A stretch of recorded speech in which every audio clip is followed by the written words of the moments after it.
Here we go. Cut the fix up, ayy. With some Xbox babies, put the switch up, ayy. See me gearing up for war, don't get it mixed up. I come in peace, kid. I'm bringing commentary and the new releases. I put them hours in to get prepared now. We play on expert level, don't get scared now. I'ma destroy you when I'm forced, I can tear it down. If you ain't tuned into the channel, keep your head down. Cut the fix up, ayy. With some Xbox babies, put the switch up, ayy. See me gearing up for war, don't get it mixed up. I come in peace, kid. I'm bringing commentary and the new releases. I put them hours in to get prepared now. We play on expert level, don't get scared now. I'ma destroy you when I'm forced, I can tear it down. If you ain't tuned into the channel, keep your head down.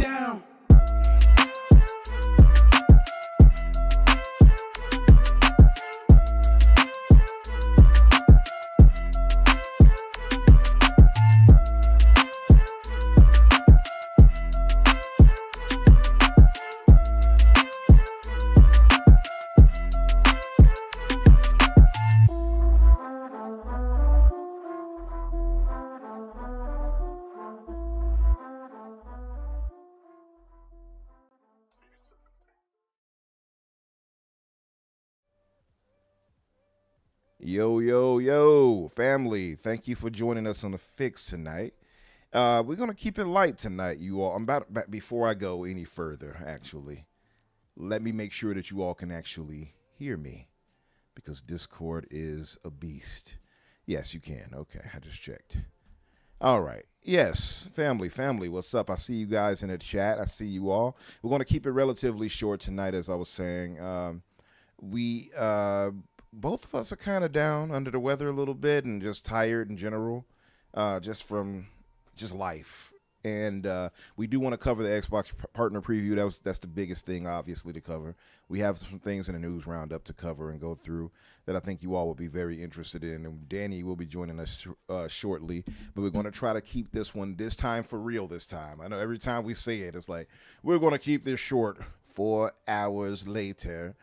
But we're going to really go for like an hour and a half tonight. We're not going to keep it too long tonight. But I want to give a shout out to everybody that's here. Biff, what's up, brother? E-Ranks, I see you. What's up, brother? TZ the GOAT, my brother, what's up with you? I see you said cut the fix up. That's right. And Gray Monad Armad, what's up, brother? Spider, I see you always. Isaac Hayes and Zach Riley, my brother. What's up with you guys? Welcome. Am I seeing things in the chat? What's this symbol I see after you all post something? What? It's like a weird symbol it shows after they write something. But then when I highlight it, it switches to yo-yo, for instance, for Spider. But when I don't highlight it, it shows like some type of Japanese symbol, and then it says me. What in the world is that? Absolutely no idea what you're talking about, my guy. I would have to like quite literally show you. I do not see the same thing on my side. Yeah, it's weird. I don't know if it's a thing that only I could see or something, but it's, unless I'm going crazy. I might be going crazy, y'all. Yeah. Well, it's possible. Pretty good. It's possible. Danny have finally driven me crazy. What? Yeah. I did it? It was me? Yeah. I knew it was only a matter of time, but I didn't. I mean, shit. I didn't know I was that good. Yeah. You know. Anyway, we're going to do some house warming, keeping. I'll keep going on house warming. We're going to do some housekeeping, and then we'll move to the news roundup. Crusader, my brother, we'll start with you. What have you been up to, my man, and watching, playing, etc.? Yeah, so I had a 14-hour Tuesday, and I have not felt well since then. Yeah. I worked for 14 straight hours. I did 2 on-site visits for different customers at work, and then proceeded to do an entire evening until 10 o'clock of server patching. Oh, man. So I have not felt well since then, and I have continued to have on-site visits this week. Tomorrow is finally going to be a work-from-home day. But yeah, I watched Daredevil, the first episode of Daredevil Born Again Season 2, and boy, am I very happy. It's good. It's really good. I saw that the season apparently, or the first episode, the first few episodes, I guess people got to see was like a 94. Yeah, it has like it's above a 90 on Rotten Tomatoes. I don't Ah. know. I don't know exactly, but it was because like when it first came out that night, it was like a 97 for the season, Oh man. and it was the whole season. I believe they did get to see the whole season. But I was really excited for that. It was very good. Yeah. Because I'm a big I loved the Netflix shows. Like I loved all of them. Like even at its worst, I loved the Netflix. You even loved Iron Fist. I'm the biggest defender. Like none of my friends agree with me. I'm the biggest defender of the Yeah. Iron Fist. I think at worst it was okay. You have a 'cause, very like- different view than I do of it. I absolutely did not think it was okay. I enjoyed it, and I really like my friend and I were really excited. I after I finished patching the stuff at work, I logged off, watched that, and then passed out. Oh man. Other than that, I've been watching more of the Rise and Fall of Reggie Dinkins. I talked about that before. It's the comedy. Yeah, you did tell me the about that. That's right. mockumentary. It's You said still it's one really of the good. funniest shows you've seen. You said, right? Yeah, it's really. But so I don't know if it's one of the funniest shows I've ever seen, but it's one of the funniest modern comedies I've ever seen. Okay. Like, it's up there with like The Office. That's some for high me, praise right there. that style of comedy. Though like The Office is more indirectly funny, where it's like situationally funny. Like this is like actual cracking jokes. That's true. Like this is dumber than that. Like in the sense that like it's not as the jokes are more directly jokes, if that makes sense. Yeah. Whereas The Office was more like situational comedy. Mm-hmm. Yeah. It's just so funny. I've been playing a little bit of stuff. I wanted to play some stuff the other day, but I was telling Umbra before we went live, I actually lost the cable. Don't know where it went. The cable that goes between my headset and my controller, because I switched between which wires connected. I have a wire that goes into the back of my computer and a wire that goes into my controller for my headset, because like the one that goes into my computer has split channels. It's nicer for PC stuff. And I don't know what happened to the one that plugged into my controller, so I had to wait to get a new one. So I was playing a little bit of a Pokemon ROM hack called Pokemon ROWE. It's Pokemon Emerald, but like if Emerald was completely open world, and like you could go to any of the cities and challenge any of the gyms in any order. And the world basically every time you get another badge, the level of the wild Pokemon and the trainers just goes up, and it goes up to the new badge level, and then. So you can tackle the game in any order. It's really fun. Has all the Pokemon through Gen 9 and a bunch of the offshoot games in it. It's really well done. Really well done, ROM hack. So yeah, well, you at the very least, you finally got off of Minecraft. Is that the case? My friend who I've been playing with, has been studying for one of his actuary certification exams. Mm-hmm. So we haven't been able to play a whole lot. Because like he has been doing nothing but studying for the last like 3 weeks. But he just took it 2 days ago.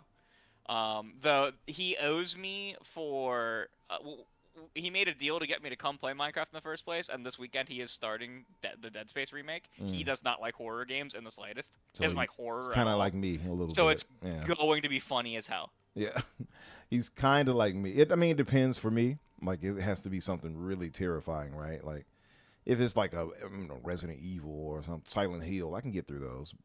But well, at least the more modern Silent Hills. The previous one. Well, I got through the previous ones too, to be fair. But like a lot of these games, I'm like, I don't want to go through this. I don't know. Yeah, he has never played Dead Space before. He's only ever heard us talk about it.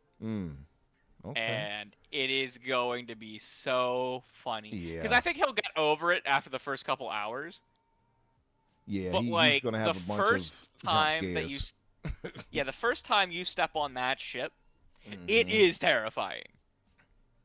And especially since he never played the originals, so he's only gonna get that remake. Like the remake's going to be his first experience with it, and it's like so, like high quality now. You know what I mean? Like it is so detailed, That's way more detailed. Yeah. and like, oh, it's gonna be so funny. Yeah. But yeah, that's what I've been up to. I picked up a couple games on the Xbox sale recently. I picked up the latest remaster of the Tales of series. I can't remember Nice. what, I think it's Xenia. Is it? Oh, you didn't get the newest one, right? I got the remake. Shout out to MJ, or should I just say Major, as you all might know him. He put me up on the Trials Tales from the Sky series. So that's totally different franchise. Oh, okay. I thought you were talking about. Oh, you talking about like Yeah, Tales of yeah. Arise, like those Yes, types? Oh, yeah. got you. So got it you. was the Tales of Xillia remaster. Ah, got you. Because they've been slowly but surely re-releasing like that entire franchise. Yeah, they got a bunch of those too, right? You got Yeah, Zillia, there's a you lot. got There's a very long-running franchise. It is, very yeah. popular long-running Yeah. franchise. that makes me think I got to get back to Arise too. Thinking about that. I finally picked up Phantom Liberty. Yeah. I picked up the Grandia HD collection, which is another like a classic JRPG series. And then I picked up the re-releases of the Shantae games, or how do you say it? Shantae? Shantae. Yeah. Is that how you say it? Okay, yeah. Shantae. I picked up both those because they were dirt cheap on the Xbox sale. Nice. Yeah, they got a lot of good sales going on, by the way. Yeah, there's a lot of good sales going on for spring right now on Xbox and PlayStation. Yeah. Yeah, that's cool, man. Yeah, like some good stuff you got there. I'll get to mine in a minute. Danny, what about you, my man? How have you been? What have you been playing and watching, etc.? By the way, shout out to It's Timmy. I haven't seen you in, brother, where you been at all this time? You been in a cave? I haven't seen you so long. What's up, Timmy? What's up, Maverick? What's up, or BT Maverick, should I say? What's up, Nerds, my brother? What's up? He says he's playing Bits. That game is terrific. I love it. I bought that, or Did you say a word or what? it was BZZT. So like, Did you play as a bee? it's a robot. So I don't know. Bzz. Yeah, I I want to get to that too, nerds, but I am entrenched into what you call it, Crimson Desert right now. But Danny, yeah, what have you been up to, my brother? Bzz. Nothing too crazy. I've been watching season 2 of Hell's Paradise has been going on, and I think it's almost done. Oh, that's it with hasn't my been- man in it, right? What's his name? Maru. What is it The again? main character, Gabby Maru. He's like a ninja guy who does fire stuff. Oh, wait. Big Gabs. Hell's Paradise, As right? no You one said? calls him. Yeah. Oh, what am I? You know what I am have such no an idea. idiot. I'm thinking of the live action show. One Piece? No, there's a movie. It's a show with it's called something Paradise, or just Paradise. Yeah. No idea. Well, this guy Whatever that gets. is, don't know that one. Never mind. I forgot about Hell's Paradise, so it started back up. Yeah, season 2 started up. I mean, a while ago. We're on like episode, I don't know, 10 or something of the season. Oh, and, damn. I got some catching up to do. It's still pretty good. I don't think it's really hitting me the same way as season 1, because at this point, it's like like the mystery's largely gone. You know what I mean? Like we know what the deal with the people is, with like the people on the island is. We know how to fight them. We know all this stuff, and it's just about actually doing the thing now. And that's still cool, but it's just like not as interesting. So it's sort of fallen down my list of like must watch weekly TV, but it's still pretty good. I still very much recommend that. It's gorgeous, obviously, still animated by Mappa, of course. Don't mess around. Yeah, I got some catching up to do.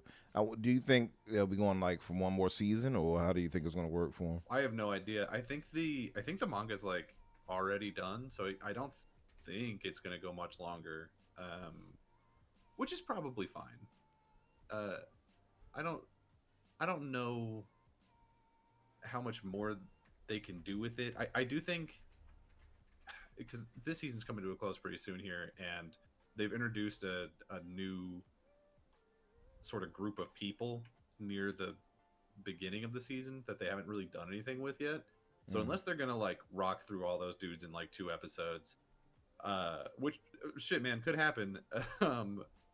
I think probably there's going to be a third one, but then after that, I don't know where you go. So Yeah. that's probably the end of it. Yeah.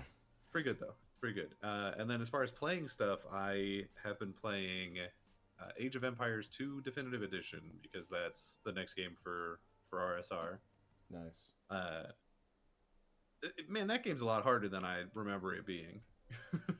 Listen, I played that before and I got my ass beat. So I didn't like those. Not my type of games. So I played Age of Empires 2 as a kid. Yeah. With like no problem, right? And I don't remember how much I was using cheat codes. I know I was using it a little bit, but I didn't think it was that bad.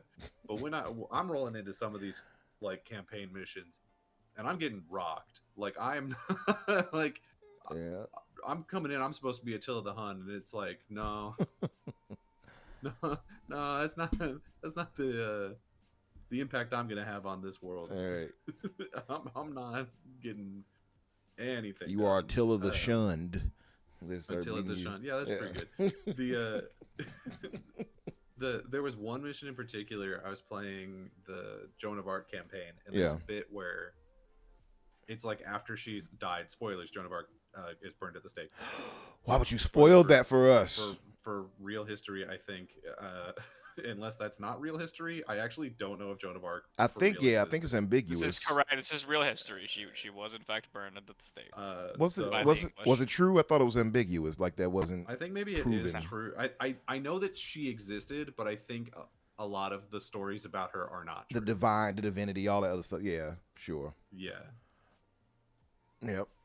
But there's one bit in particular where it's the last level of her campaign is after she's died, and you have to like basically take her body, I think, to this hill to be like, we did it, we saved France. I don't know. And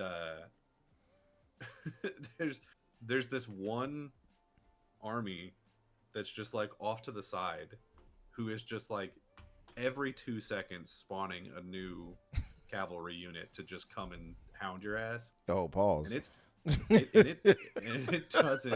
it doesn't stop. Like they keep coming. You just gotta non-stop. You literally just have to.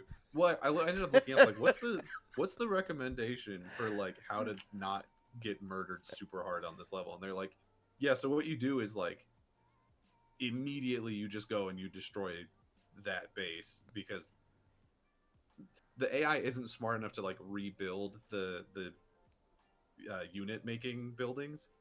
Yeah. So you just have to go in and break all of their stables and their siege workshops so that they can't just constantly spawn trebuchets to beat your ass.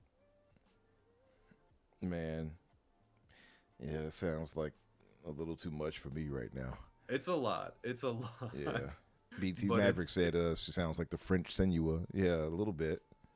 I mean, kinda. I mean, a little bit. I guess that's just Plague Tale, but yeah. But it's a really good game. I've always liked the Age of games.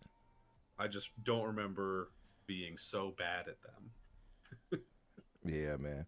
I mean, how often do you play those types of games, though, right? Like, that's probably just the lack of experience with them. That's a tough question at this point, because I play a lot of RTSs, but at this point, I'm not playing the Age of Empires style, like, you know, you're building a base and doing combat at the same time. I'm doing the, like, Total War style ones, where those are very different segments. And I do think I prefer that. Yeah. So not a lot. Like, I think I played Age of Mythology Retold last year, maybe the year before, and that would have been the most recent time. Yeah. So my experience has fallen off in terms of getting things done. Yeah, it happens, And man. you go in and you click on a video of somebody else playing it, and they're like, okay, so in the first 15 seconds, you got to have 10 villagers, and they all got to be doing this. And I'm like, brother, what? They're like, so you set up these macros to do that, this, and this. And I'm like, Was that the anime protagonist voice you just did? yes. Oh, no. She Literally, she looked my way. Moves. Yeah. I can't even see their movements. Oh, my God. How are they moving this fast? It's like faster than the speed of light. I'm like, how would you know? This is faster than. Like, how do they calculate that? How would you know that? Anyway, what's up, Talos?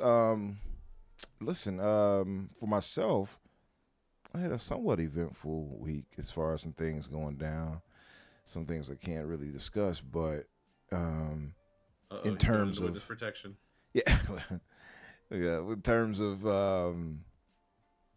things I've picked up, obviously Crimson Desert. I've been stuck into that world. I'm about 70, maybe 2 hours into that, and man, when I tell you how I'm just loving going through it's something to say because it's such a massive open world, and typically some of those can be a turn off for people or they can be daunting, and it kind of is in a way, but it's the exploration and the sense of joy you get from just finding all these random things in this very field kind of lived in world that like really alleviates a lot of that. And there's so much wonky stuff that can be done. It's very sandbox style, Yeah. you know, and it's just enjoyable and it's beautiful. Like it is a freaking gorgeous game.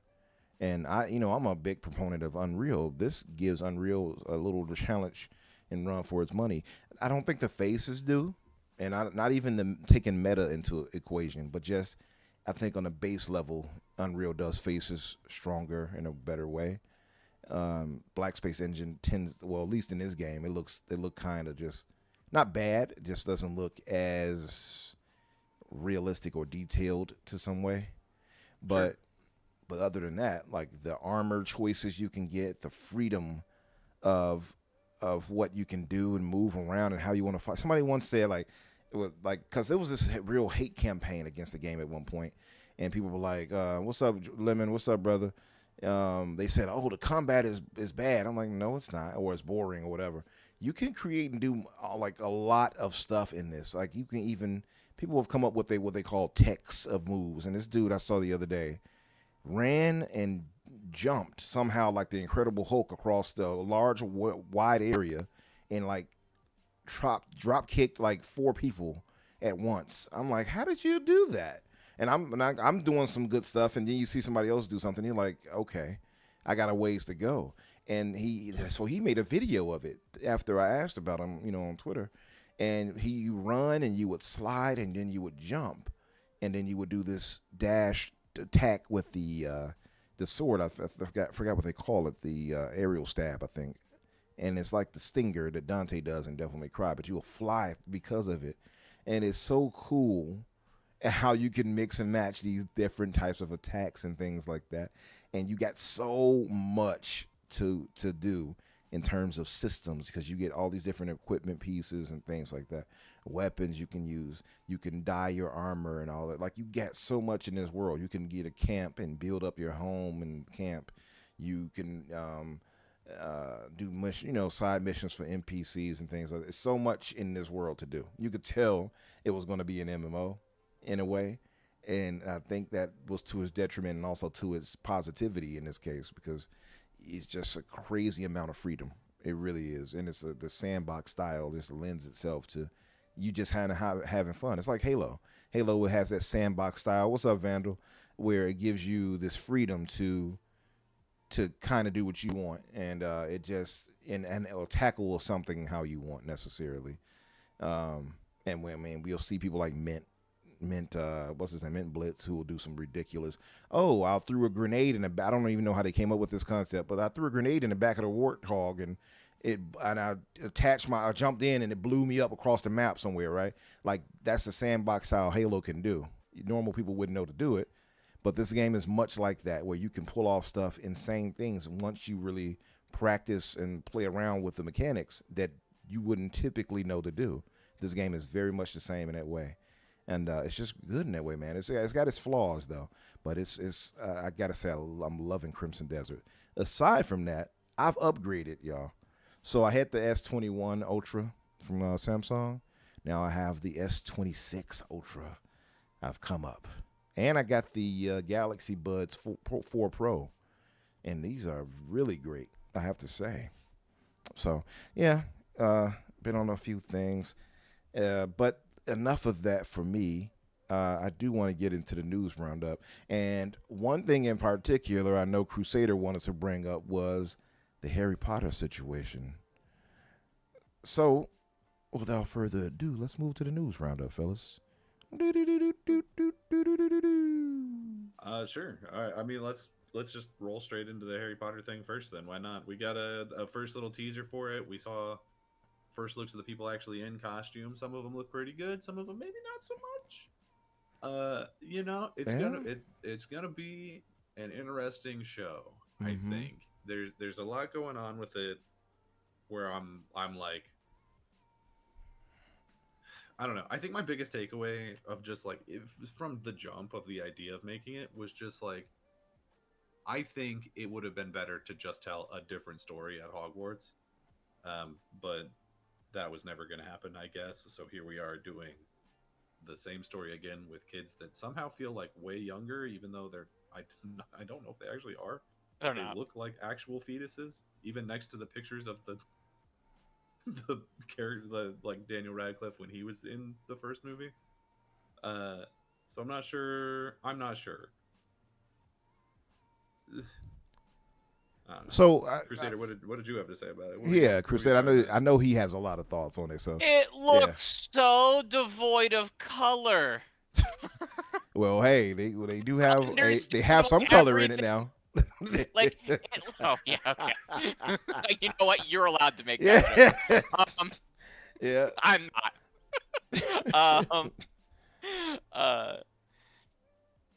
But like it and the Moana remake trailer this Oh, week, man. which is another remake that shouldn't exist. It's worse. Everything about that one is bad, but they're both absolutely devoid of color. Like, you compare them to like the thing that they're remaking, and like it is night and day the difference in like lighting and color in them. And like my brain is like, why are we remaking this in effectively the same medium? Because it's an HBO show, which means instead of getting one movie per season, one movie per book, we're basically getting 2 movies per book, maybe 3. But like it's gonna be HBO style, which means that like it's still not gonna cover everything that's written, especially in the later books. We're not getting them year to year. Like as estimated, it might be longer to get all 7 books done from the HBO format than it took to get the 8 movies. I wonder though. Do you think? Because, well, okay. So there's a few questions, and we were talking about it a bit in the green room. But I'm hearing, and I don't know how true this is, because you know how the internet is. They're saying allegedly there's like 100 million per episode. Does that even math right? Could that possibly be the case? I mean, it doesn't sound wrong. I'll see if I can find anything about it. Yeah, because that just sounds like, I think the highest we've ever heard, I believe, was Amazon, I believe, with the Lord of the Ring episodes, right? And that was pretty pricey. That would be way up there for sure. Yeah, like that would be astronomical. I don't know that this show, at least in the confines of the first book, would even need that big of a budget. From what I saw in the teaser, it looked like they're just reusing a lot of the old sets already. So, like the Dursleys' house is the exact same house. They just went back to that place. I just saw Fuzzy Tomato's tweet post. It was reported to cost somewhere between £75 million and £85 million, which would equate like to about 100 million per episode. That's insane, if so. So it hasn't been officially stated as that. Yeah. But that is what most people are projecting it to cost. Wow. They so but Fuzzy Tomato says, he said, I saw someone say that Snape looks like Blade's son. Yeah, I do think he looks too cool. That's what Crusader said. Make him hot. Like, he listen, looks way too cool. Yeah. Like Snape's story is that he's the other man who didn't get picked and then got bullied so bad that he became a Hitler Youth. Like that's who Snape is, or pretended to be Hitler Youth. Spoilers, I guess. No, he was. He can't roll up looking like I got my Gucci in my closet. Like he can't fucking. There's only one shot of him in the teaser, and he's waving that wand around like Like he owns the whole building. Like the man, he's the coolest man in the entire school from this one teaser, and he's supposed to be the gross loser who lives in the basement. Man, look. Yeah, like, and the kids are supposed to be like I'm sure he'll get the like terrifying, but he's supposed to have like real greasy hair and stuff like that. And like part of the selling point of this when they first pitched it to everyone was that they were going to be truer to the books. Yeah. And like, you know, they don't ever actually like. It's weird that he's the only one that's getting race swapped too so far. That's been announced. Yeah. I really think they need to race swap one of the Marauders, or else when they do the flashback, you know, in like 10 years, whenever we get to the Order of the Phoenix, it's literally going to be 4 white kids bullying a black kid in the 70s, like straight Jim Crow era, like. Again, like part of the bullying was they like lift him up in the air and like dangle him by his legs. Like it's just. Oh wow! And, they do him Suge Knight style. I see. Then you have all of the kids. It's effectively like a magical lynching. Like it's not. Good. It's not good. They kill him, but and then you have. Then you have the problems in the first book where like. Harry just straight up thinks that Snape is the one that is causing all the problems, right? And then you eventually find out that it's what's his name, the Defense Against the Dark Arts professor that has, right? He's got to be evil. Coral. He's the only black guy in the school. That's what it's gonna look like. Instantaneously becomes a problem. Just look at him sitting there all black. Something because about him seems aggressive. Fuck you, Harry. like it instantly, like immediately, just like they'll have to be really careful how they do that because it will instantly sound worse. Yeah. Like, and like that's not the intention. Like I know that's not the intention, but that doesn't make it not come off like that. Like, it's bad. I think that he's a terrific actor. I think he'll do a fantastic job. I do not. I don't know the man. I have no idea what he's been in before. I have never. I don't think I've seen him in anything either. But what's up, Soil Tech, my brother? You know, I think the thing about it is, and this is my stance when it comes to these type. I'm not like, don't change anybody ever. Like I'm not stuck on that. But I feel like when you have somebody who's very integral to a plot or a show or comic movie, whatever it may be, those are you kind of leave that way because we grew up reading. Like it's for instance. Side characters I don't typically care too much, right? Yeah, who cares? Right. But like if you swap, like for instance, Perry White, right, in Superman, perfectly fine if you swap him out.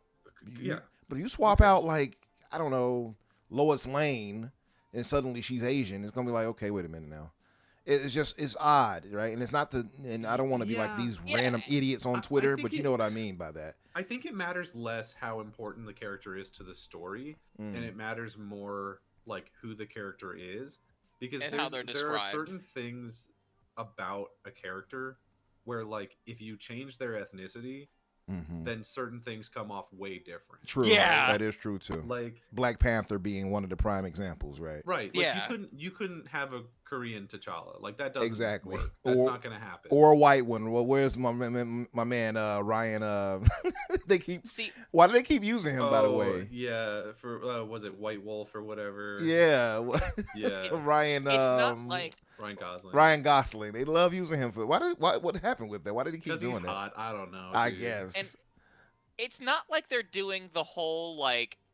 So, you guys know a little bit about Magic the Gathering? Yeah, a little bit. Magic the Gathering did an excellent Lord of the Rings crossover set. Right, where it was Lord of the Rings, the Magic the Gathering set. Right, and Post Malone got the card. Well, so the thing that they did with like, they entirely race swapped all of Gondor. All of the Aragorn's black, like the entirety of like Gondorian civilization is black, and it's great. I loved it. The art is great because they didn't just do one character; they changed the entire setting. They said Numenor is Africa. Right, and they did it like, and it was just like a really cool vision. Like they were like, we wanted to do this because we wanted to tell something different, and we wanted to represent it in art differently and represent people differently in a way that like hasn't been done. But we wanted it to be consistent throughout the entire thing. Right. That's a surprising thing for them to do in that situation because I feel like Like Because the they were Magic like, Lord of the crossovers Rings are has been very done over and clearly- over again. They're like, what are we gonna do? Just Yeah, have it well, be but- like Viggo Mortensen on the Magic card? I No, would I assume wanted it that's to be exactly what different. I would assume it to be, because I Yeah. think all of the things, Magic's been doing a shitload of weird crossovers lately, and I Yeah. assume that that's just because they're like, okay, well, people go fucking crazy for the Final Fantasy ones, so I think it's crazy. I think it's The maybe Final not crazy, Fantasy one I think it's came out after the I think Lord of the it's- Rings one was the first big one. Yeah, I The think first it's big one. interesting to be like, okay, so we're gonna lean heavy on this IP to like up our sales, but then also we're gonna change things about it. So I guess in it this wasn't case it Wizards didn't that changed it. It was but- it was Middle Earth Enterprises. They wanted to do it differently Middle with Earth Wizards. Enterprises. Like that was part of the goal in doing that set. They wanted to do something different, Mm. and like it really worked. Like of course, there was people on the internet who were mad, Oh, but I can was like, this imagine. is really cool. Yeah. I'm just And surprised I'm a they didn't. huge Lord of the Rings nerd. People, you go on Twitter, my username is Crusader the Second Elisar, which is part of the title of it's Aragorn's kingly name. Nerd. Yeah, Dork, like, get him I out love of here. Lord of the Rings. Get in the locker, And like, loser. I was like, that's cool. And like, you can do things where like, if you made the entire cast African American, it would be totally different. Like, Yeah. I'd be like, that's awesome. That's actually a cool take on Harry Potter. That makes or some if you did sense. the Aragorn thing where you were like, hey, so the Kroll are supposed to be like weird orc guys with Yeah. curved horns. What if, hear me out, what if we just made them all black guys? Right. Yeah, right. And everyone said, no. no. What do you mean? Yeah. What do you mean? We but, turned like, the you one know, monster race in this universe into the black guys. I'm That's mad. cool. Back Great idea. to the actual Harry Potter Yeah, thing though. sorry. Like back Yeah. to that. I'm mad this isn't animated, personally. We have all these constant things like where we're taking all of these animated movies, like Disney is doing this shit where they're taking all these animated movies and then making them live action for absolutely no reason. You would have had me seated with intent, excited, if they had announced that they were doing a Harry Potter animated series. Yeah. Like an inverse remake, because now you're actually taking it into like a different medium, and that's cool. I love that. But like we had these movies like what 20 years ago, at 22, 3 years ago. So when the first one came out, it's not the time to remake the damn thing from the ground up again. I'm sorry. I feel like, well, let me read what Nerds had posted, and I agree with this. And he says the problem with Harry Potter is that it's tied to Harry Potter. Had the author named it Adventures in Hogwarts or whatever, it gives them more freedom to leave behind Harry in the game.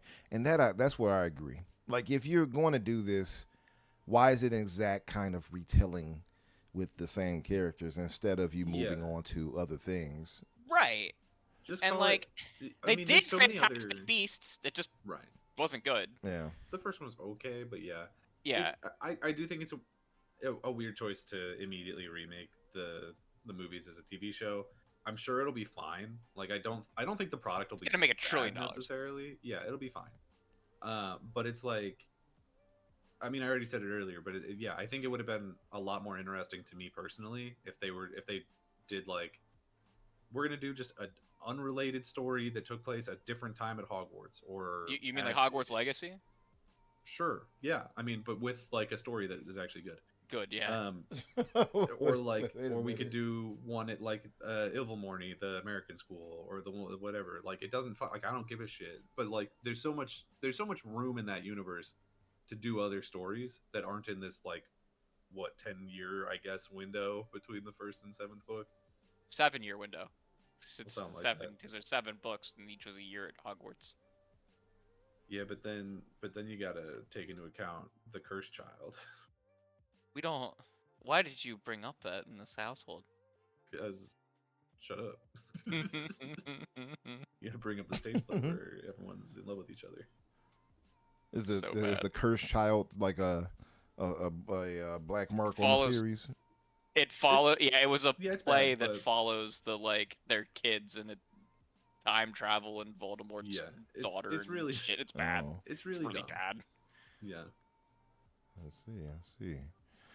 Yeah, well, let me see what Fuzzy says. He says this is probably going to end up being the most watched. Yeah, for a fact, Yeah, Fuzzy Tomato. It probably is, and that makes me so mad. Yeah, he says easy money, and you're not wrong. I just wonder, like, my thing is, even if that's the case, HBO gives me immediate confidence.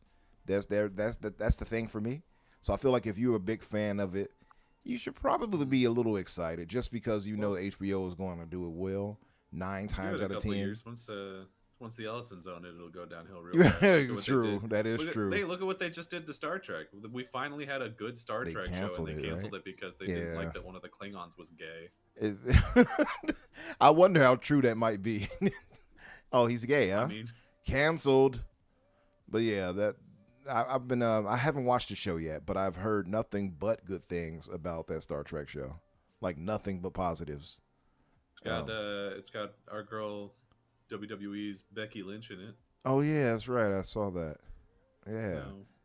I mean, enjoyed the second season when that comes out because apparently it's the last one. I feel like it's going to be so much shakeups going on at WB anyway. I wonder what will be left after everything because they're going to be letting go of a lot of people. The acquisition is going to be a shit show, frankly, because this is not at this point kind of a different conversation, but the Paramount Ellison company is already eating huge shit. Like all the banks backed out of Oracle, so they had to lay off I think like 30,000 people. That was the one thing in the Ellisons repertoire that was like actually making money. So now they were already buying Warner Brothers with other people's money on loan. Now the one thing that they actually could make money on is destroyed, basically. Frankly, this deal shouldn't go through. It doesn't make any fucking sense. Like they couldn't afford it. They don't know how to run it. They can't run the shit that they already have. Now the few things that they had that were doing okay are falling through in the middle of the thing. And you're already paying such an absurd amount of money for it that not even Netflix thought that the amount was still worth it. And Netflix, who has more money literally than Disney. Ridiculous. I mean, Netflix, who at one point was considering buying Disney, was That's like, insane to say. that's too much money. I'm out. But the Ellisons, who can't run shit for shit, and are buying it with somebody else's borrowed money from Saudi Arabia. Yep. That were okay. That should automatically been like red flags that's not allowed, by the way. Like stuff like this is only permissible, and I'm not trying to be too political, but that's only permissible because of this current administration. That the regulations that would have been up their asses had it not been, because typically when Republicans get in, it's not even like specifically to this administration, but typically they deregulate. So this type of stuff, even when Disney got in there, it was because of Republicans being in office. That likely wouldn't have happened with Disney getting Fox the way they did back then. So a lot of this happens when Republicans are in office. With the Disney one, I will admit I was kind of like an idiot and like, yeah, do it, because I wanted Spider-Man and all the characters to come back home. But still, I was selfish and wrong. That was a big deal. But compared to this, like, it's kind of nothing anymore. Yeah, to true. be quite honest. Yeah. This is way bigger. They'll definitely have a lot of regulatory issues. It might not come from America, but this is a global thing. So they're gonna be held up for a long fucking time. I can imagine. I wouldn't be surprised. Genuinely, wouldn't be surprised if it dragged out for years. So long. Yeah. Did they let it go? By the time it's about to go through or whatever, like a new regime is in place in America. Yeah, they're able to. You might be right. Slow Actually, it down even further. That's a good point. I didn't think about it that way. To be fair, I don't know if they're even gonna. If the company trying to buy it fails even a little bit more, they might not want to go through with it themselves because they don't have the fucking money. Yeah, that's very possible, and this is leveraged against them. I think like 7 times over. They said so. Yeah, you might be right. That's a good point, actually, because I mean, we think about the the FTC situation and everything with Microsoft and ABK. That was years just for that. I mean, it was a big acquisition. I don't want to say just for that, but which is smaller in comparison to all the moves that's happening with WB in terms of so many vaunted studios and movies and IP whatever tied to it. So that's a tough one, and the jobs. So, but let me read this because nerds are asking. You might know more of this answer, Danny. What's up, General Spartan? Where is it? Nerds asked, what was the last great Star Trek show? One of them I know people praised was that Strange New Worlds, right? Didn't they praise that a lot? Some people did. So this is tough for me to say because I haven't watched any of them. I'm in the community. I'm in the Star Trek Discord, and I'm hanging out with those people pretty often. But I've only ever watched. I'm watching Star Trek: The Original Series for Ready Set Rewatch. Go hit subscribe if you want to see my opinions on that. But the reason that we're doing that is because I hadn't watched any Star Trek, and my friend Skylar is a huge Star Trek fan. So I haven't watched any of the shows. I know for a fact the last one that is considered like a classic is Deep Space Nine. People feel some kind of way about people seemingly will either love Deep Space Nine or Voyager, and for some reason never both, and I don't know what that's about. Yeah, Deep Space Nine, I've heard all great things for too as well. Obviously, Deep Space Nine is pretty good, Yep. from what I understand. I know that people did not like Discovery at first, but I think in later seasons it turned around a little bit. Yeah. I personally was really excited for Star Trek Discovery because I like the cast of that, but I don't know if that's any good. Picard is apparently dog shit. Oh man. Starfleet Academy is apparently real good. Yeah. Strange New Worlds I've heard like kind of mixed things about, but it could be good. The And one, then you know, the really one I love did the actually animated kind of one. watch was the Next Generation. That one Next I Generation, actually, yeah, everyone, yeah, I that mean, one I liked. yeah. Yeah. Next Generation is like the show. Yeah. That's the one that put, because TOS wasn't popular when it was on air. It didn't become popular until it went into syndication. But at that point, they'd already canceled the show and everyone had moved on to other projects. So they were like, well, fuck. So a couple years later, they started up Next Generation, and that was the one that got to be like actually big. Yeah. Which is why also I think it's the one that went on the longest. Yeah. Yeah, I guess Deep Space Nine kind of resonated with people because it was like more serious in ways and darker. It in had tone. a bigger cast as well because it's on a Deep Space Nine is it's not a ship, it's a station. Right. So it's like it's not strictly like we're a military / science vessel. It's like, oh, there's a shopkeeper and there's like a bar and like all this shit. Mm-hmm. So you get more of a viewpoint of just like regular people in the Star Trek universe instead of, you know, I'm Captain Picard and I'm here to fight Q in space. He's a magic wizard man. Wizard man. Yeah, like. Yeah. So people really like that one, Yeah. from what I understand. Okay. And of course they had they had a few great cast members in Deep Space Nine. I always think of, you know, because I always speak on my great melanated voice, and I often think of my good brother Avery Brooks, who was the Captain Benjamin Sisko. Yeah. So, you know, or commander. I'm not sure what his title was, but he's a captain. He's a yeah, captain? it's weird Yeah, because okay. he should technically be a commodore because he's in charge of a space station. That's what He I was used to be a thinking. Like, captain, is he so just kept the captain or title. what? Yeah. We had a conversation about this on a recent episode. Oh, did you? Because we had to look it up because we were like, there was a different episode where a different guy was in charge of a different space station. Yeah. He was being called Commodore, but he was being, you know, people were talking about it like he was on the same level with Kirk, and I'm like, I don't know. I feel like Commodore should be higher. So we looked it up, Yeah, and it it should was like be, right? Yeah. Captain is like Captain and Commodore are on the same level for the most part. I don't know what it is in real Navy, but this is how it is in Star Trek. Mm-hmm. They're on the same level, but captains are in charge of ships and Commodores are in charge of like planets or stations. They're like stationary. They're like captains are like, I'm gonna go fight shit, and Commodores are like, I'm gonna be a really good military manager. It's funny because like in a naval situation, a Commodore is higher than a captain, but I Good guess yeah, because like yeah, that's weird. But yeah, oh well. Yeah, Soil Tech says he was the commander of space station. Yeah, but I guess he was technically just the captain. But whatever. He's called a captain. Again, I haven't watched the show. Maybe he gets a different title partway through. No, I'm sure you're right. They can't have the black man getting too far ahead, can they, Danny? No, let me stop. I mean, he's a captain. It's funny actually because you say that, and in most shows you'd be right, especially a show from the '60s. Yeah. But in when we see like some of the highest ranking people in the Star Trek universe, very early on, it's like episode like 6. Yeah. One of them is a black man. There you see. It's like a black man and an Indian man and a woman. Oh, listen. Today's audience now, the people we got out here on Twitter and such, they be calling everything DEI up the wazoo if they heard something. Brother, like it that. was 66.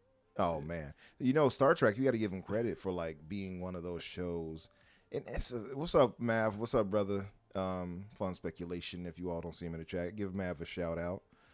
Mav, we got to get you on here sometime, brother. One of the things I've always wanted to do is get you on here with us. I know you got a lot of stuff going on too. Nerds, they would have called the DEI and woke. They would have called that every name in the book, considering. But like shows like Star Trek, you know what I saw the other day? We got to move on, but I saw a clip on YouTube with the Funds. And, you know, and he went to this diner and he had a brother with him with a little fro. And it was like, oh, I had never seen this clip, but it was like all white, blah, blah, blah, whites only, whatever bar they went to, right? Or diner. And, you know, they joked about it, obviously. One thing I had noticed, and then, you know, he stood up for what was right and everything. One thing I noticed is shows in the 70s, even the 80s, hell, even the 90s, they touched on a lot more sensitive subjects and heavy subjects like that with a lot of class. If you really look at it, I'm talking even somebody like Archie, who was racist, but still touched on these types of things. You know what I mean? Yeah. It's kind of crazy if you look at it, like All in the Family. Even Archie, who you know, had racist tendencies and things like that, still embraced, like, you know, George Jefferson, who, you know, had the spinoff from Jeffersons from that show. Like, and Carol O'Connor in real life obviously wasn't racist, obviously. But I'm just saying, like, these shows didn't shy away from touching on these really sensitive subjects like that, and in a really authentic kind of way most of the time, you know. And I appreciate that. I think of the social commentary from that, and Star Trek obviously would be one of the major ones, seeing how they allowed for so much with like the kiss between Kirk and what's her name? Was it O'Hara? Yeah, stuff like that. Like, that's major. It seems like nothing now, right? But like then, that was, you know. Well, it wasn't. It's crazy because it's the first on-screen interracial kiss, and people were so upset about it at the time. It's not. They weren't even really in like a relationship. I mean, Kirk's never really in a relationship. He's in many relationships. Yeah. It's literally just a kiss. Like, they just do a kiss. Time. You know what I mean? Yeah. It's not like, it's not some drawn out like romance or anything. And everyone's like, I can't believe he would kiss that lady. And it's like, why? What? Name a woman he wouldn't kiss, first of all. You're right. This man kissing all types of aliens. Yeah. Yeah, he invented being in a situation. Yeah, he's a situationship kind of guy. I mean, honestly. Yeah. But like, yeah. There's a bit, oh my God. I'm sorry to detract even further. We just watched an episode where he gets like trapped on a different planet with a lady, and he's like making out with her, and they're super duper in love. And then at the end of the episode, they free everyone from the situation, whatever. Right. And she's like, "Can I come with you?" And he's like, "Bitch, no." He's like, "I'm sorry, sweetheart. You have to stay here." We're like, "For what? For what reason?" But yeah, absolutely, Mav. By the way, he says politics has always been a factor with movies and TV as well, but everyone says it's a forced thing. Yeah, nowadays they do for sure. And you're right. Like, that's why I try to tell people, like, you can't escape that stuff. It's just part of life. And I think it's how you do what you do. I will say a lot of people nowadays seems to be a little ham-fisted in how they handle it. Sometimes, unfortunately, there's a good way to do it and there's a bad way to do it. I could say that, you know. And some people tend to, unfortunately, skew to the bad, you know, and in good intentions, right? Good intentions, but bad result. But I just appreciate that. When I looked at that, I had to think about it. I'm like, so many of these shows touched on this stuff that helped ease racial strife and things like that in really tumultuous times that I think we kind of take for granted now. You know what I mean? And we overlook. But just wanted to give that little shout out thing in the Star Trek and as well when it comes to that. But what else did we have? I know we got to get moving. Right. Hey, PlayStation's been having a rough week, or Sony in totality, I guess. Wait. Did Jeff ever tell us this? Because I didn't. If it's not coming Absolutely from not, him, man. He told us Jeff, about the car. He was super busy. He was very busy. It was a long week for him. Yeah. He's been playing Crimson Desert, I guess. So PlayStation has closed a studio, and then Sony has closed a production company. And they canceled the car with Honda.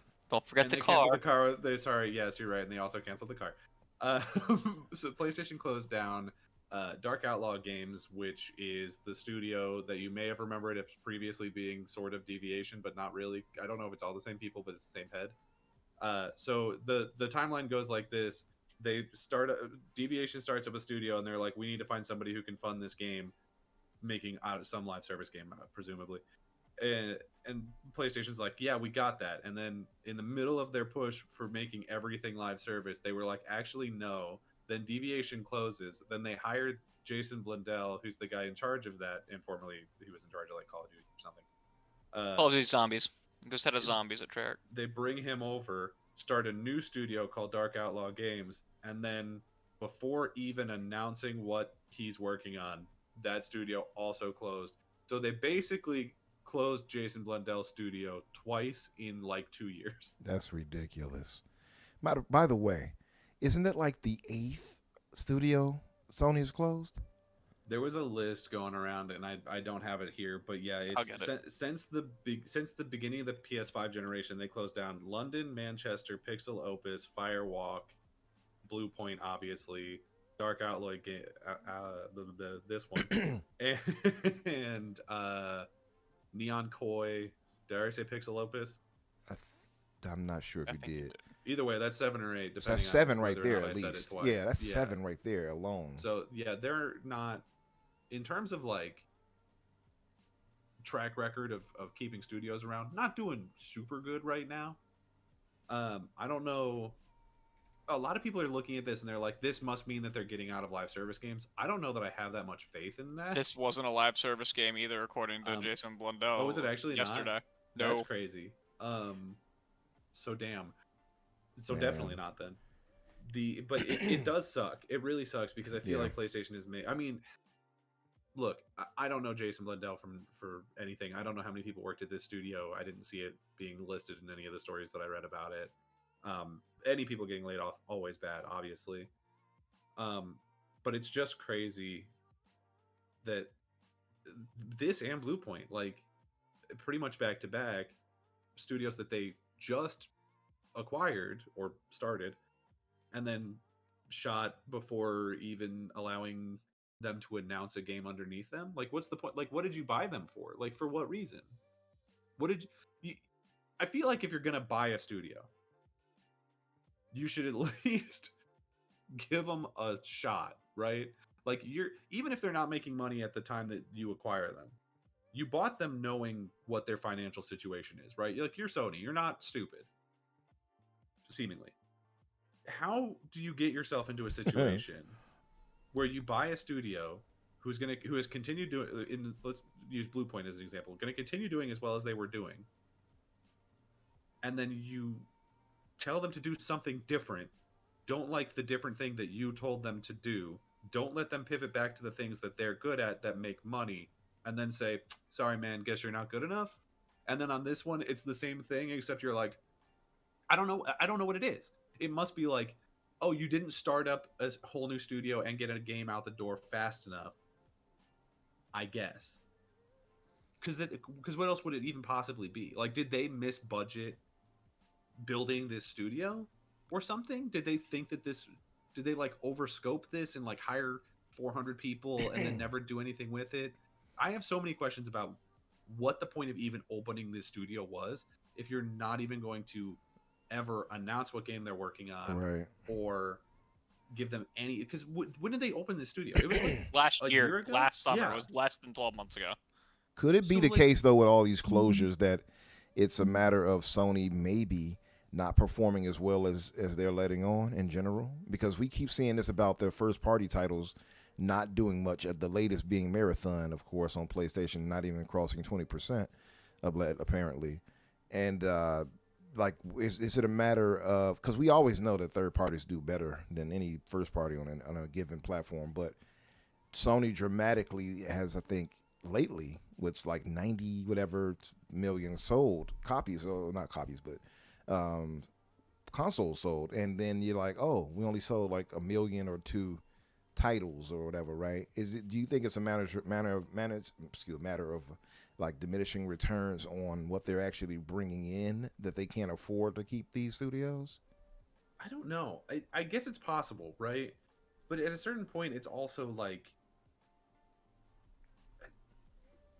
this is a problem that we keep seeing from PlayStation in particular, but like kind of the whole industry is people being like, man, these games are just, they cost so much to make. And it's like, okay, well then make cheaper ones. Like, you're the one choosing to make an expensive video game.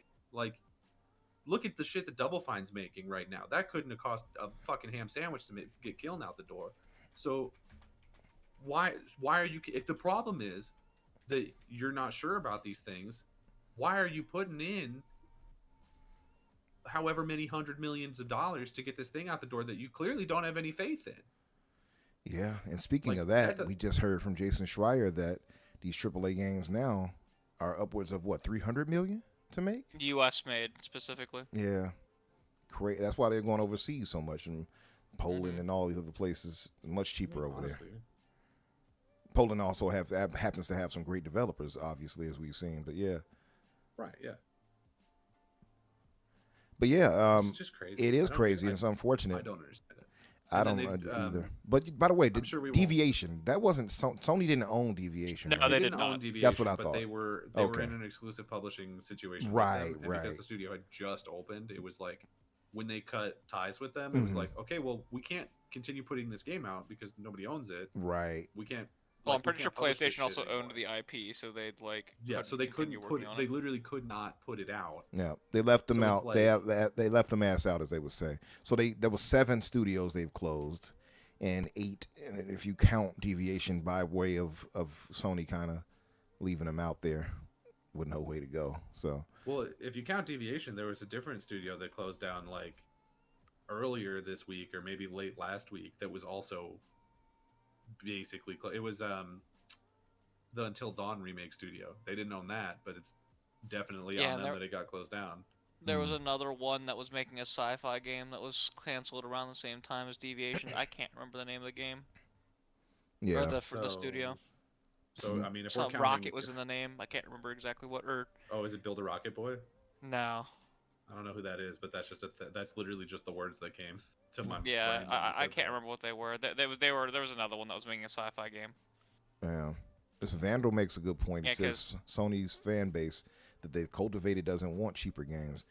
That's the thing. Like, I look at Xbox, the diversity that Xbox has, as far as in terms of you get this type of game, and Game Pass, leads to that.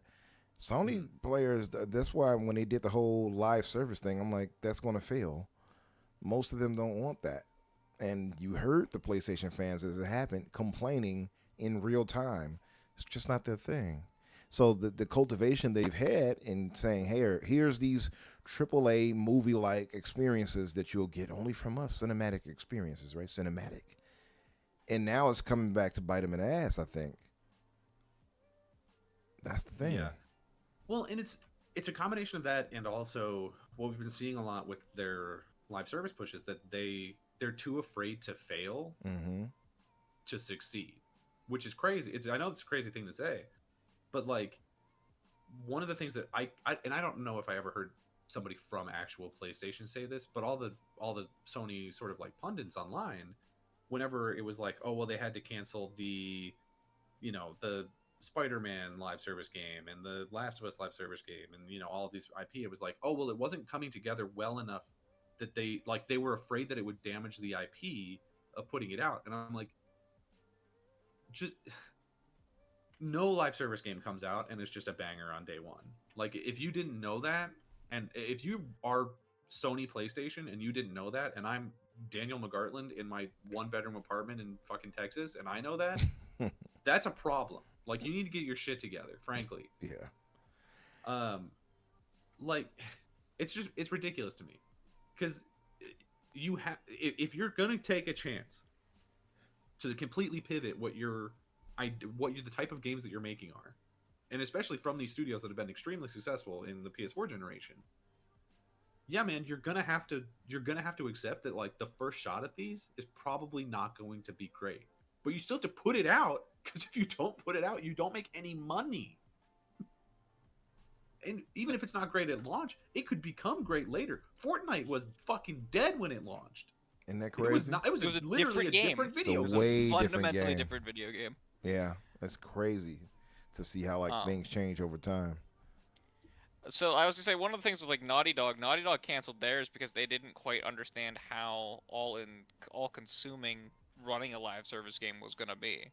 They keep saying that, and I'm just like, how could you possibly be that stupid? Like, how could Listen, you not fucking know that? But it keeps happening. Like it happened to BioWare. It happened. It happens to so many studios that they think that they can just put out these live service games and then like it'll just work. It'll just work if you It do It'll it just works. work. and Right. you do it right and you don't fuck it up. It just works. Yeah. And most, I guess the best we could say, because Vandal was saying Arc Raiders was a big day one that worked. Most cases Sure, that doesn't. but I guess yeah. Arc Raiders would be the exception to the rule. But Yeah, yeah, that and like Apex, you're right. Like there's examples of it. Yeah. But if you're pivoting your entire business into this new thing, the first one you put out is not going to be that. You know what I mean? Like it's not going to happen. Like I don't care what IP you put behind it. The chance of it being, a million seller day one is pretty unlikely. yeah, doesn't happen that well. Especially because you're basing it off an IP that has never been live service before. Like the people who are a fan of that IP might not give a shit about live service games. True. I don't care about live service at all, mind you. So, like, it doesn't appeal to me. Mav said so. So they decide to release Sons of Sparta. He said, "Yeah, LOL, that won't hurt. That won't damage the IP." I even speculated on that and said that could hurt it a little bit. I guess it's so minuscule that it doesn't matter at the end. Because like I don't think most PlayStation fans even bought that game. Well, I mean, it's pretty obvious they didn't, and it was so low quality. But yeah, I forgot that it came out. If I'm Yeah, to be honest with you. yeah, I think the I don't even PlayStation mean that fans as an did too. insult, but I just fully forgot that existed. All right. Mav also said, expecting a single-player studio to release a big gas title game, or gas game, should I say. That was the biggest thing they ever made, according to them. It's dumb as hell. I agree.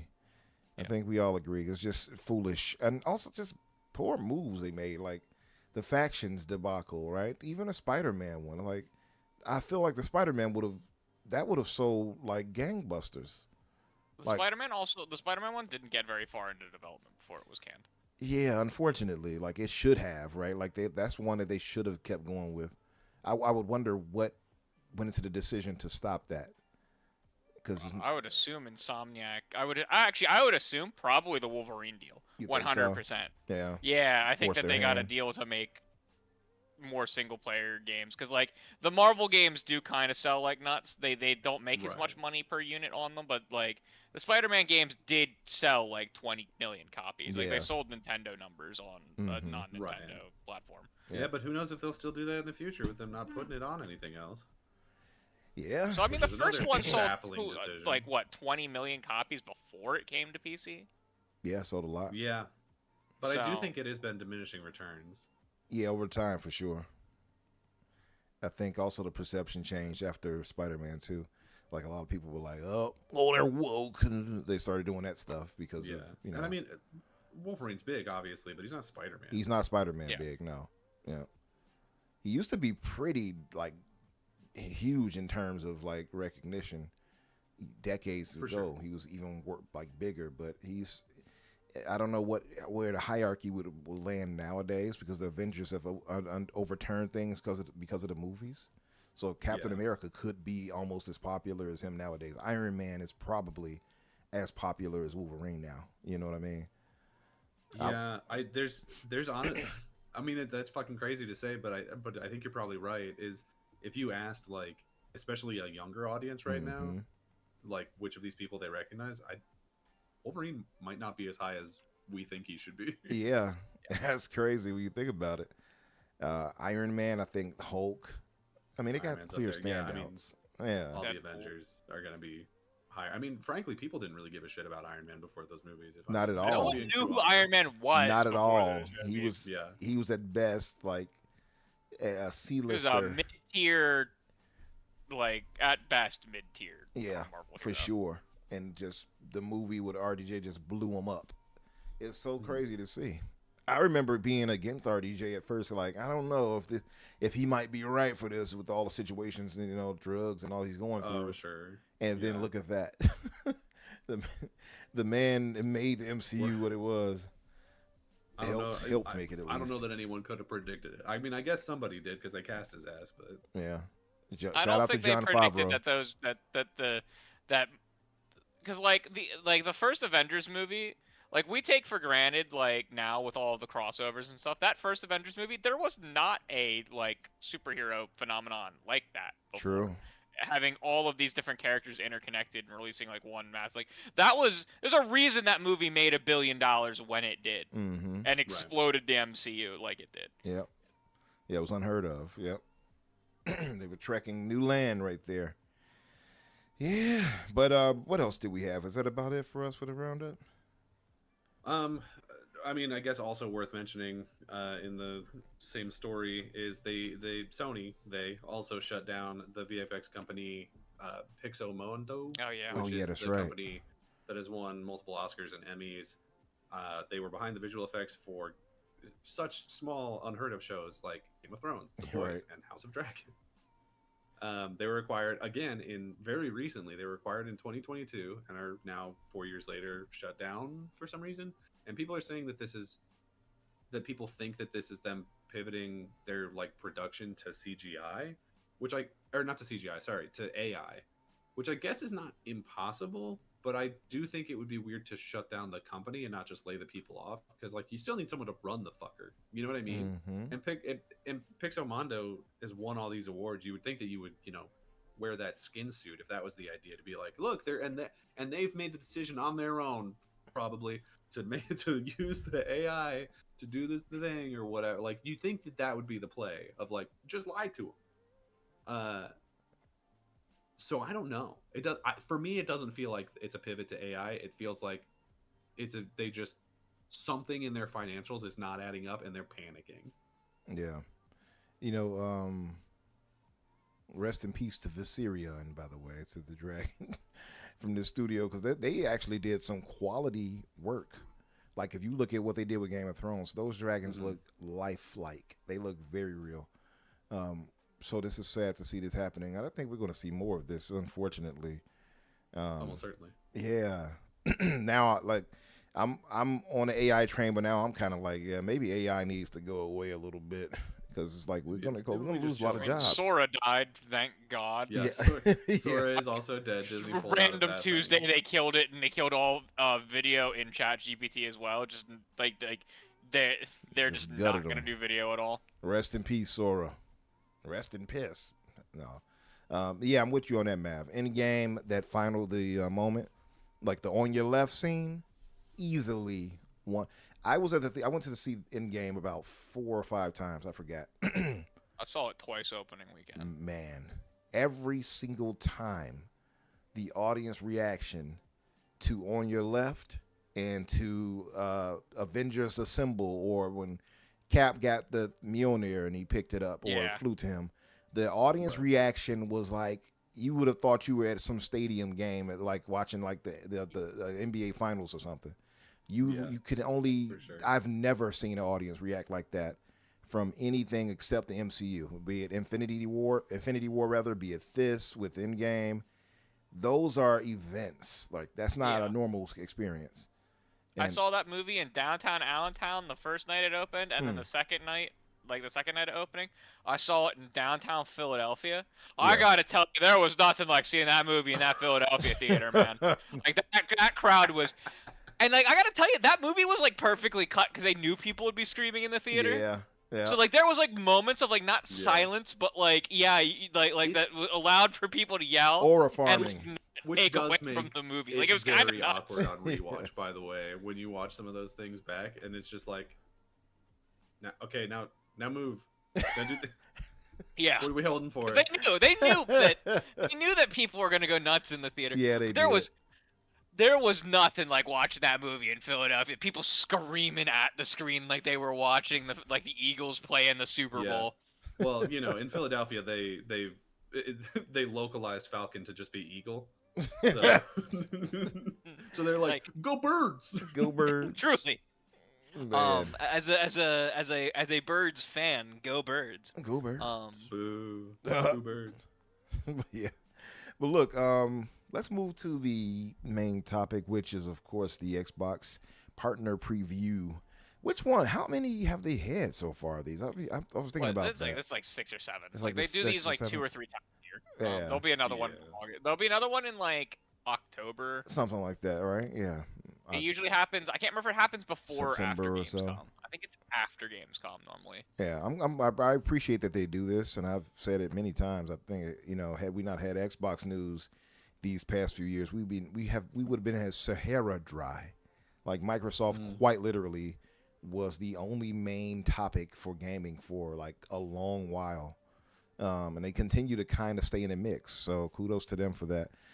By the way, it was mentioned, of course, that Sony, I think, was 21st in the ranking of studios and publishers, rather. Yeah, Yeah. well, you What was have to like Nintendo, put 17? stuff out. To, Yeah. Yeah, you have to actually put out games. They did Yeah. that last year. Yeah, exactly. So- And Microsoft was 5th. And They'll probably be a little bit higher this year, just by merits of putting out. for sure. I don't know how Saros is going to perform. Probably decently, but like Wolverine will boost it for sure. Saros Yeah. comes out next month, right? I Yeah. couldn't be fucked. I don't care at all. I also do not care.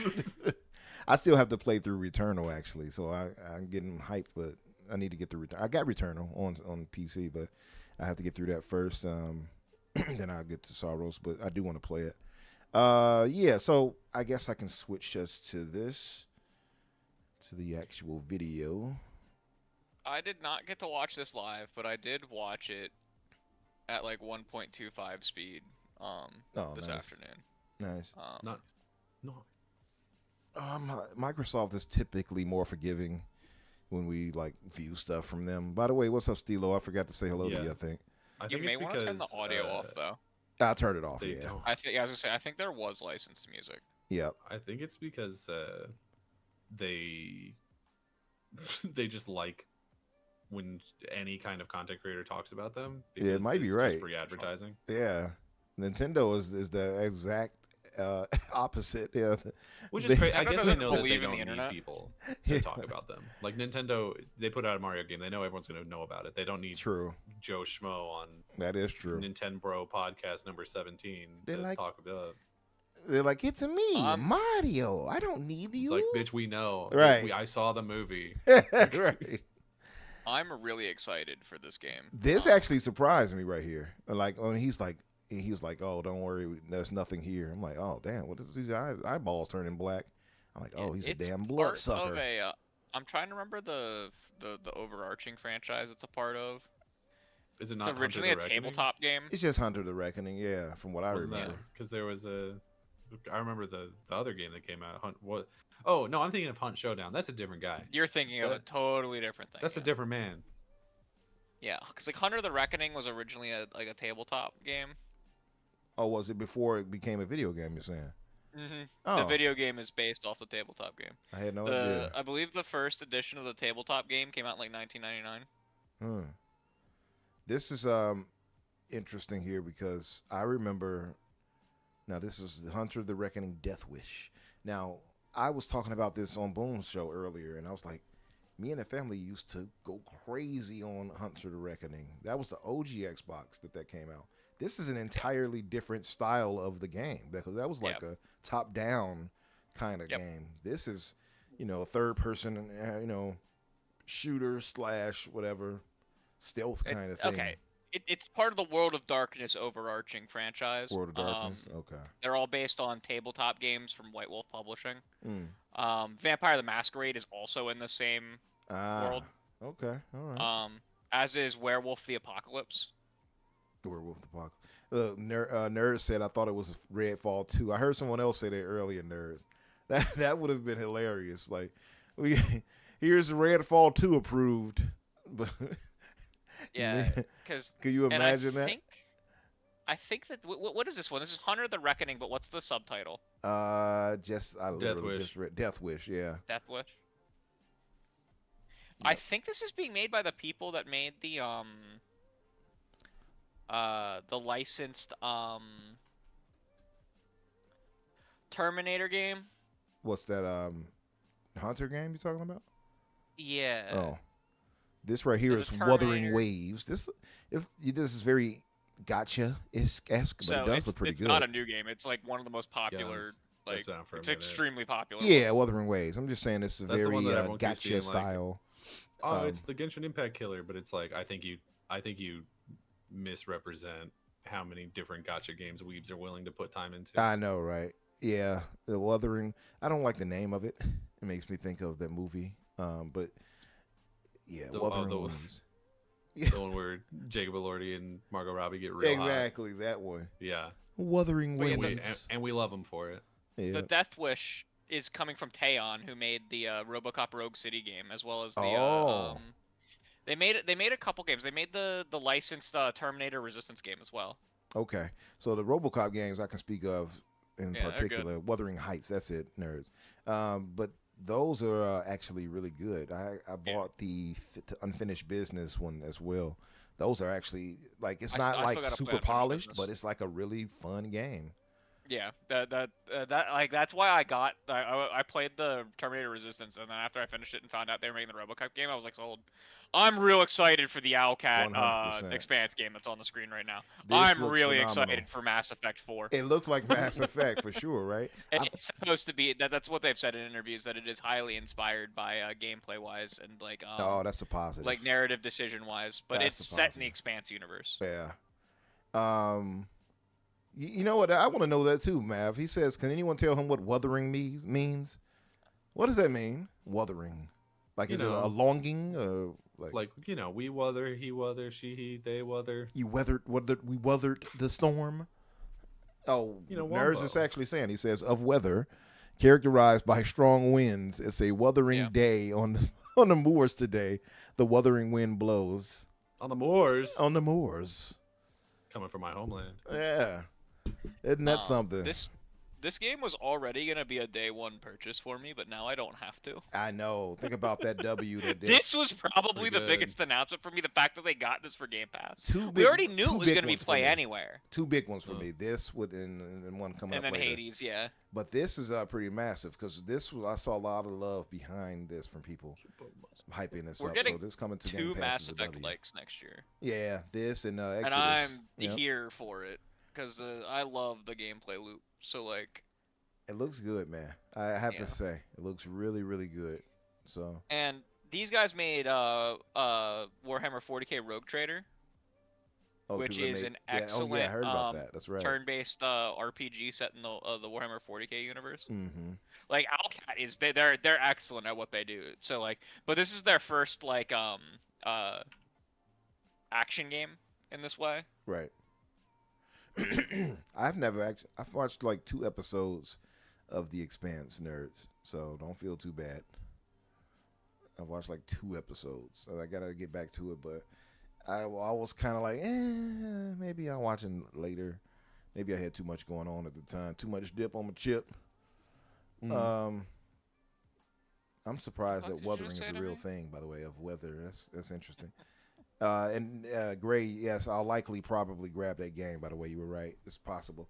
It says, Vandal says, Umbra, we need to do an Expanse watching party. Yeah, you know what? We can do that in Discord. Vandal, I'm down for that, brother. He's still on the first season, Nerd says, but I hear the show is fun. Great. Or slow burn, rather. I've heard the same, but I heard after you get past, I forgot what somebody said to me, past something. Whatever episode, it becomes like it just starts flowing well.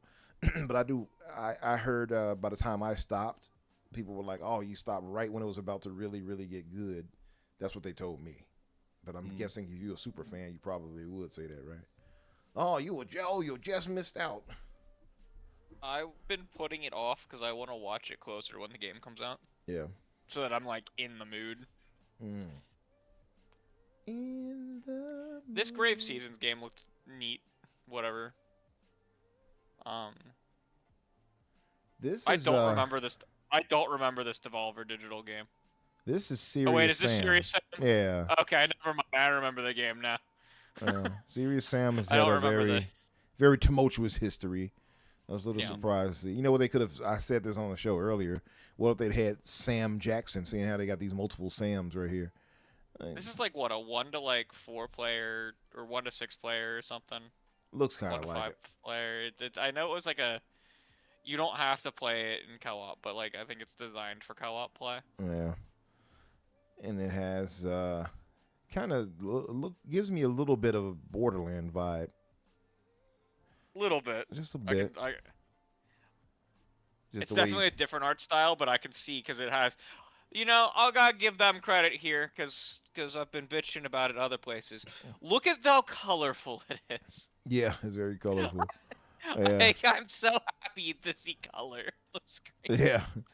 Vandal, he said we should watch 4 episodes a week. Oh, you really want to watch this? Yeah, listen, maybe after Crimson Desert I can make some space, but I can't guarantee you anything just yet. So I've never played Serious Sam game. I play like. Am I getting one, that I it is think. some kind of boomer shooter, classically? Something. This is something of that. It's just under like, I believe like what's the name of that game? Oh. The Duke Nukem is like right after that, Okay. I think. Gotcha. This looks excellent. This was another major W, by the way. This is one of the major W's. I mean, the show had a bunch of W's, but this was like one of the major ones because this is on my I thought list. this was a major negative. Oh no, you thought this was? So the fact that this trailer was just an announcement for an announcement was a major negative for the show for me. Oh. The content here is good, but like the fact that like this was one of the headline things, and they were like, "Lol, come back later," was not what I would have done. I would have saved the comeback later for the actual, because like they like at the end of a lot of these they're like, hey, go to the Xbox Wire to learn more. I would have saved the announcement for announcing another show for in there, because like this was just like a lol come back later for me. That didn't bother me because like I noticed some of the gameplay we're seeing we already saw, but it's the matter of them putting this back in people's minds and saying, hey, we're coming to Game Pass. That was the major thing. Was this already announced for Game Pass? Like that was another one where I was like, I wasn't sure if this was announced already. Was it? I don't know. Chat. I have no idea if this one was announced for You Game could Pass be or right. not. Maybe I'm wrong. I thought this was the first time they announced it. Chat, did you all remember? Was it a matter of this being the first time they announced it going to Game Pass, or did they say it in the past? I don't remember. This is the first time I can remember seeing it say Game Pass. Which that's a big get. I just wouldn't have said in the trailer like that was just kind of frustrating to me that like they were like that this was supposed to be one of the big things of the event, and like the part of the announcement was come back later. Maybe that's me being cynical, but like that was just annoying. Yeah, it didn't bother me. Yeah, I don't care. My biggest thing was it's coming to Game Pass. So like, come look at the Xbox Wire thing. Like, yeah. That could have just been something that people found out like naturally online, and they could have started hyping up next week. It is interesting that they are doing like a special presents for that though. Yeah. This trailer was hilarious. This was funny. Now like, with Super more Meat meat. Boy was one of the most infuriating games back in 360 back era. in the day. Yeah.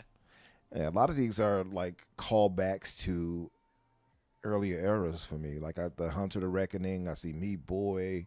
That all brings me back to that feeling, you know.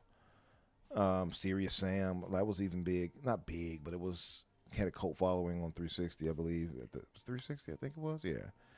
Super Meat Boy was one of the like original Xbox Live Arcade games, wasn't it? Yeah, it was. Yeah. I think it was the game. If not, which game was it? I think Meat Boy. There was a few. If not, there was the Cloning Impossible Clyde game. or something like that had influenced the 1,000 score that they started giving those. I forgot which one it was, but maybe I'm wrong altogether. I can't remember. But Meat Boy was big at the time for sure. I'll take weird Annapurna interactive games Mav said any that. day of the week. Mav said the Meat Boy guy reminds him of D-Batch trying to tell people that Helix is a PC. It's a PC! Ripping his shirt off. So I love Annapurna. What do you all feel about them? You got love for them? Yeah, I'll take weird Annapurna walking sim any day of the week. Yeah, I like Annapurna, man. They turn in some good Although stuff. was this the game that like suddenly isn't a walking sim? I don't know what to classify Remember this something as yet. strange happening at the end of this trailer? Yeah, I mean, you see him walking around, and then he's like the steps at the end. I guess he's about to fall through, and he jumps. But Oh no, I'm conflating it with a different I think it's like one of the last trailers. yeah. I just remember there's some game here where like an old dude's fighting like an Elder Tor. Oh, you're something. thinking of the life of Gold, the strange life of Yeah, Goldman. I'm Yeah. conflating the two. Yeah, this is just an Annapurna neat little walking sim thing. Pretty I think, much. and that's fine. That's cool. Likely going to be very emotionally impactful things like Yeah, that. I love my fire watches and that kind of stuff. Like that's not Yeah. Annapurna. I don't think it's Annapurna, but like I love those kind of games. So like Yeah. I can only play a couple at a time, but like Mm-hmm. or a couple every once in a while. What's with the PS logos thing, by the way? I saw some fans earlier on that in Boom Show was like, "Oh, no PS logo either." Like, what's people like excited? They think it's not going to PlayStation because I can tell For you what? it will be. No, it's not that it's not going to PlayStation, but it is different from previous ones of these where they had started showing PlayStation logos like on I everything. see. Got you. So it is. It feels it's like not they were advertising for them too. I got you. a little bit. Yeah. Yeah. So it's less like, oh, all of these are exclusive, and more like, oh, they're she's learning. Yeah, again, it's one She's of those starting to things where it's believe. like, yeah, it's technically better for consumer information if they tell you where everything is, but like no one else in the industry's fucking doing that. Mm-hmm. They're going to leave you wondering whether it's on places. 'Cause that's the point of advertising, to get people to buy on your fucking store. Yeah. Yeah. Like, don't tell people where they are. Yeah. Like, Except for if you. you can't get, if we Yeah. can't get every publisher to tell you where everything's gonna go, then don't do it yourself. Don't Yeah, I be don't- the bigger man in this case. I don't There's need Burger no King to tell me point. that McDonald's got burgers. Mm-hmm. I know. I'm a fat ass. I know. I'm real excited that this patch is coming to Xbox because I was about to buy it on PC, but now I'm just gonna get it on Xbox. Yeah, this is a W too. Now, if it had gone to Game Pass, it would have been a massive W. It's still great. It's worth it. It's worthwhile. It's not super expensive. I played through it on Just Steam. Get this game Frustrating we had to if wait. you all haven't played it. Yeah, it's a wait. It's a crazy wait time, but at least it's coming over within the next year, I suppose. Worthwhile game though. I think you all will enjoy it. I mean, I watched one of my friends play through it on like through Discord, Yeah. but I'm gonna play it for myself. I'll enjoy it because I was only like half paying attention while she was playing. Oh, perfect. Perfect. Yeah, it was a good game. Really good game, in my opinion. I need to go back and finish some achievements up, by the way. I do have to say that they have the little things at the bottom that tell you if it's play anywhere or if it's in Game Pass, but they look too similar, and I can't like. Yeah. They need to make those icons look like it's great that they're doing it. I'm not saying that it's bad that they're doing it. They need to make the icons or like iconography somehow look different so that at a glance you can tell which they are. This Yeah. Rebellion game, day one, playing this shit. It looks great. Action, horror, alien, survive the outpost shit. Hell yeah. Yeah, it looks really interesting. Boom was like, "Oh, this is Umbra's type of game." I'm like, "Shoot." No. You? Did you guys Is there a play different Umbra? I did not play Adam Fall. Is that the actually. Russian one? That was so Adamfall was like it's kind of like Fallout. It was also made by Rebellion, but it's kind of ish. It's like Fallout if it wasn't funny and set in England. Oh, okay. No, I didn't. No, There's a I nuclear thought you event meant that the happens at a Russian thing there. It's good. Like it's kind of Fallout coded, but kind of I'm trying to remember what the other game was. It was a very very good game. It was on Game Pass. I played it. I haven't played the DLC that adds like additional ways to get out of the zone. But this It was an ADS. This game I will 100% be playing when it comes. There was also a Alien large amount of stuff that was Deathstorm. 2027. Like everything I was excited for is undated. It is like next year. They said, "Get fucked, loser." Yeah, which felt off for a partner preview at the beginning of this year. Yeah, it's a little weird, because you assume that these things typically exist for the exclusive purpose of like fulfilling obligations to your Yeah, and peers like or whatever. you'd think it would be like the next 6 to 8 months. You know what I mean? Yeah. with some things going over into the next year. But like the Owlcat, like the big games that I was real excited for this were all like, hey, come back in 2027, Forehead. It's not like Xbox has a lacking of shit coming out this year. It just felt I mean, true. off, Yeah. you know. Hey, good night, Temper. I don't know if you're leaving or if you're saying, hey, good night, like good morning or something. I'm not sure. Because he wrote right after it. He said, really good show today. Great variety of games. All play anywhere and most on Game Pass. Absolutely. Yeah. All of them being play anywhere is big because that sets up the whatchamacallit pretty well. Like the next console. Right. Yeah. Because they did this weird interview where like they are expressly saying that play anywhere like the play anywhere releases are going to be treated quite differently on the console than like a standard PC release. Which makes me actually think that they're still going to do virtualization containerization for them, so like things like quick resume will work, but like work on PC for them and stuff like that. Game of the show right here.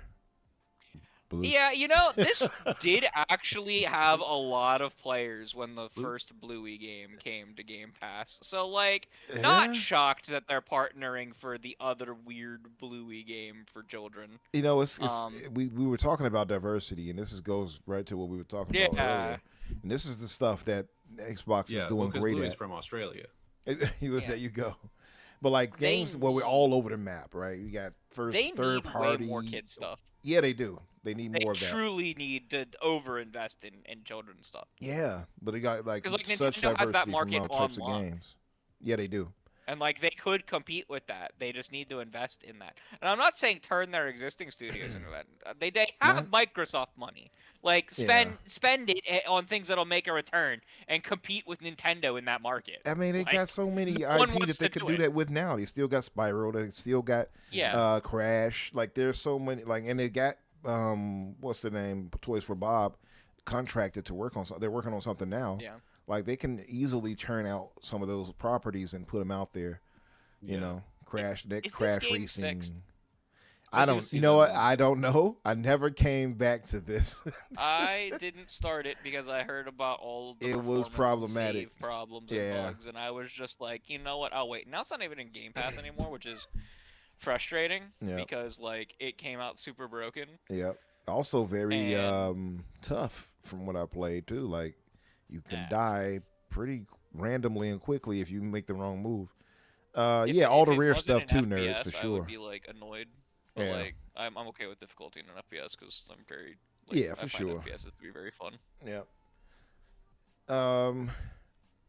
Is the different type like you don't just go around just shooting or whatever, right? Like you have to be mindful of those anomalies. It's more akin to the whatchamacallit games. It's more hardcore than them, but it's a little bit more hardcore. More closer to like the Metro games. Mm-hmm. Like it's further in the hardcore direction than For Metro sure. games are. Yeah. God, I love the Metro games. So I'm so cost mad that of hope. Yeah. So yeah, that's what the first expansion for it. Mm-hmm. So Vandal asked, "What did Greg Miller think of the show today?" I don't know. I didn't hear anything. But he did not like it. He didn't like it. He had the. He had that's the what same Vin complaint 6 is saying right but there. to an extreme. Yeah, Vin 6 said, kind of funny says this Xbox third party. 2027. No, that the one of the game they said was gonna headline it was like lol come back in May. Oh. What about Stranger in Heaven? I really like Greg Miller for the most part. I don't know what's going on in his life, but lately something's going on with him. I don't know. He's like gotten for the last like 3-4 years. He like stopped console warring, and then around the time Phil Spencer announced that he was retiring, he just like, yo ho, time to fucking get drafted back into the console wars. I don't know what happened. Why don't I remember this game that's on the screen right now? So, kind of funny. Vin 6 or Vin C, should I say, says that kind of funny says this Xbox third-party games preview is awful. Are they literally saying the games that they present that's are crazy. awful games? Like, how's it awful? I don't understand that. I'm not rating this super highly, but like this is not bad. I would put this on par with like a typical Nintendo Direct. Like, I put it Yeah, it's no worse than that. I'll just give my ranking now for the show. Speaking of that, in terms of it being a decent show, pace wise, it just went games to games to games like they should. No filler, like, oh, by the way, you should join Xbox because of none of that, none of advertisement, just straight games. And whether you like some of the games shown or not, I guess the mileage may vary, but a lot of these go into Game Pass and being play anywhere. So if you're looking at it from in terms of that, good games here and there that people may want to play. To me, the show was a 9, just because of in terms of all of these going. So many of these, I think, except maybe 2 or 3, going to Game Pass, and all of them play anywhere. That's a W. This is Musa. I don't remember this game. This game looks kind of hot. Yeah, this is Musa. It looks kind of like, puts me in mind of Phantom Blade Zero. Very China project esque, but apparently it's Korean made, which could work out because our Korean brothers have been putting in work. So, but it looks. The only reason when I realized when somebody said it's Korean is when I saw this guy here walking in this traditional garb right there with the white and the black hat. That does look very Korean, but whoever made it looks like it might be an okay game. I'm excited to see more. What is this? I have no idea. A Wappy? I don't remember the end of this show. I'm realizing. I'm trying to remember this one.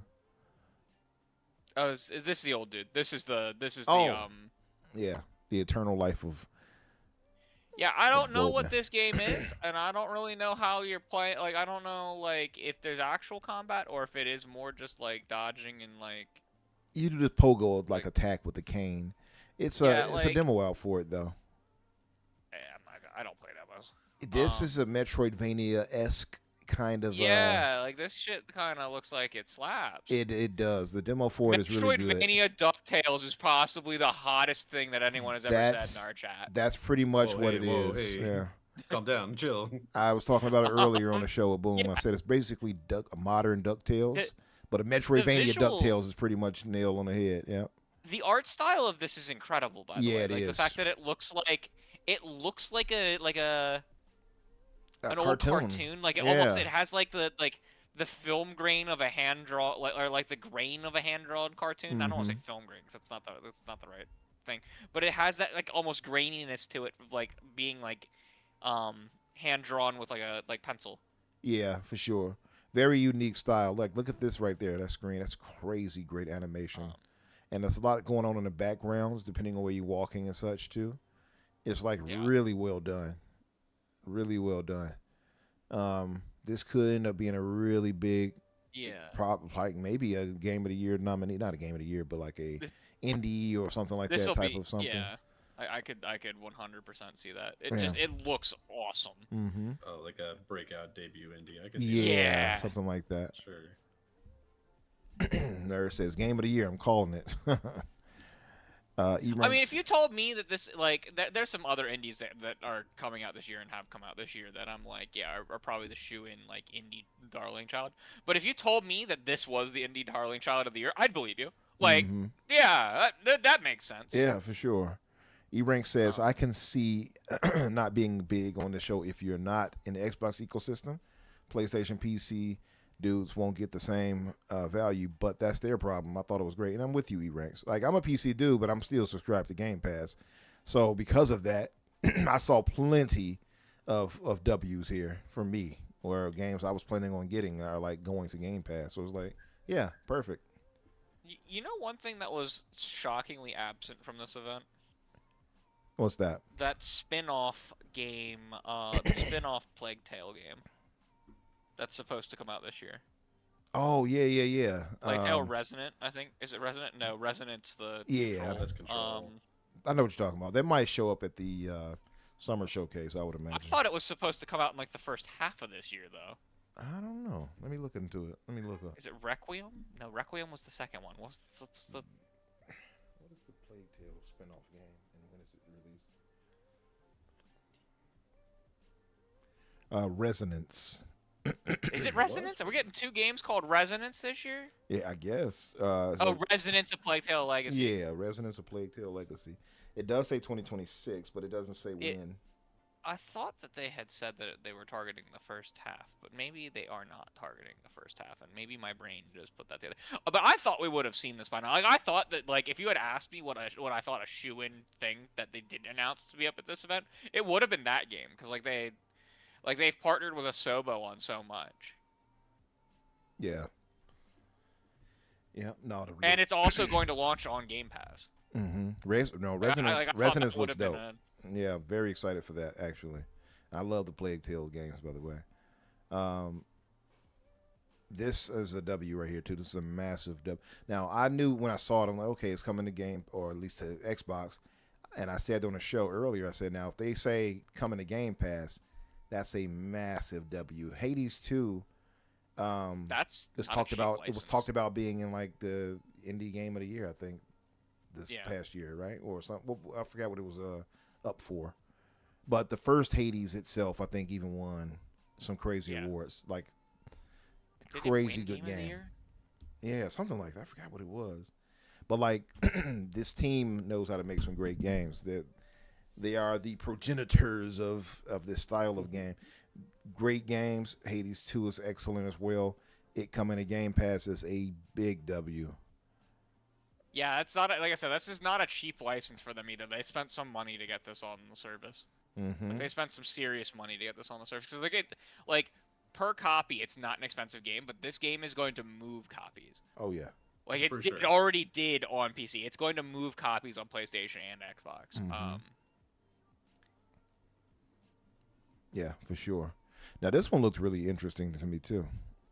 This is Artificial Detective, and This is the final one, right? I believe so. Yes. Yeah, this was the game that made me go, huh? When I first saw it, I was like, when I saw the robotic guy, or whatever, I'm like, talking to the kid, I'm like, what is this, AI?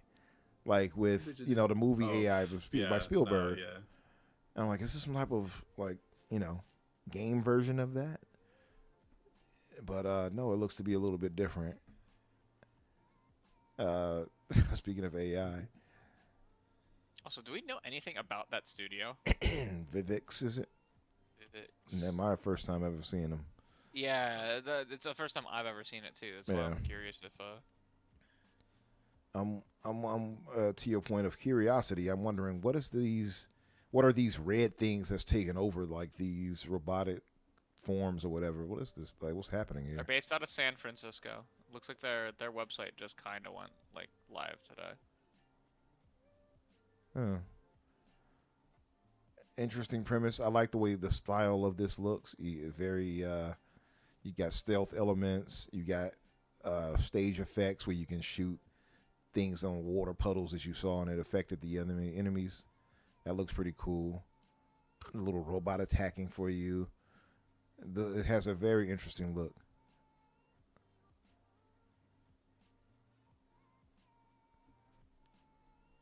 No, I'm really liking the way this is looking, actually. Did they say this was going to Game Pass too? I have no idea. No, I don't it's remember. just Play Anywhere. And that's coming next year. Yeah, like I said, like a lot of the stuff is next year. It feels like a repeat of like the 2022 event where like everything was coming in 2023, but we at least know there's a fuck ton of shit coming this year for Xbox. Like we got Halo, we got Gears of War, we got Fable, we got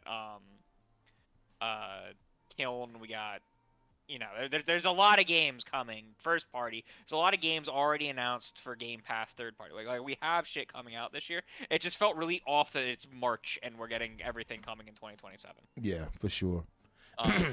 Well, let me ask, what would you all rate the show in terms of just the show, like games they've shown, things coming to Game Pass, etc.? What would you all rate Danny, it? you want to go first?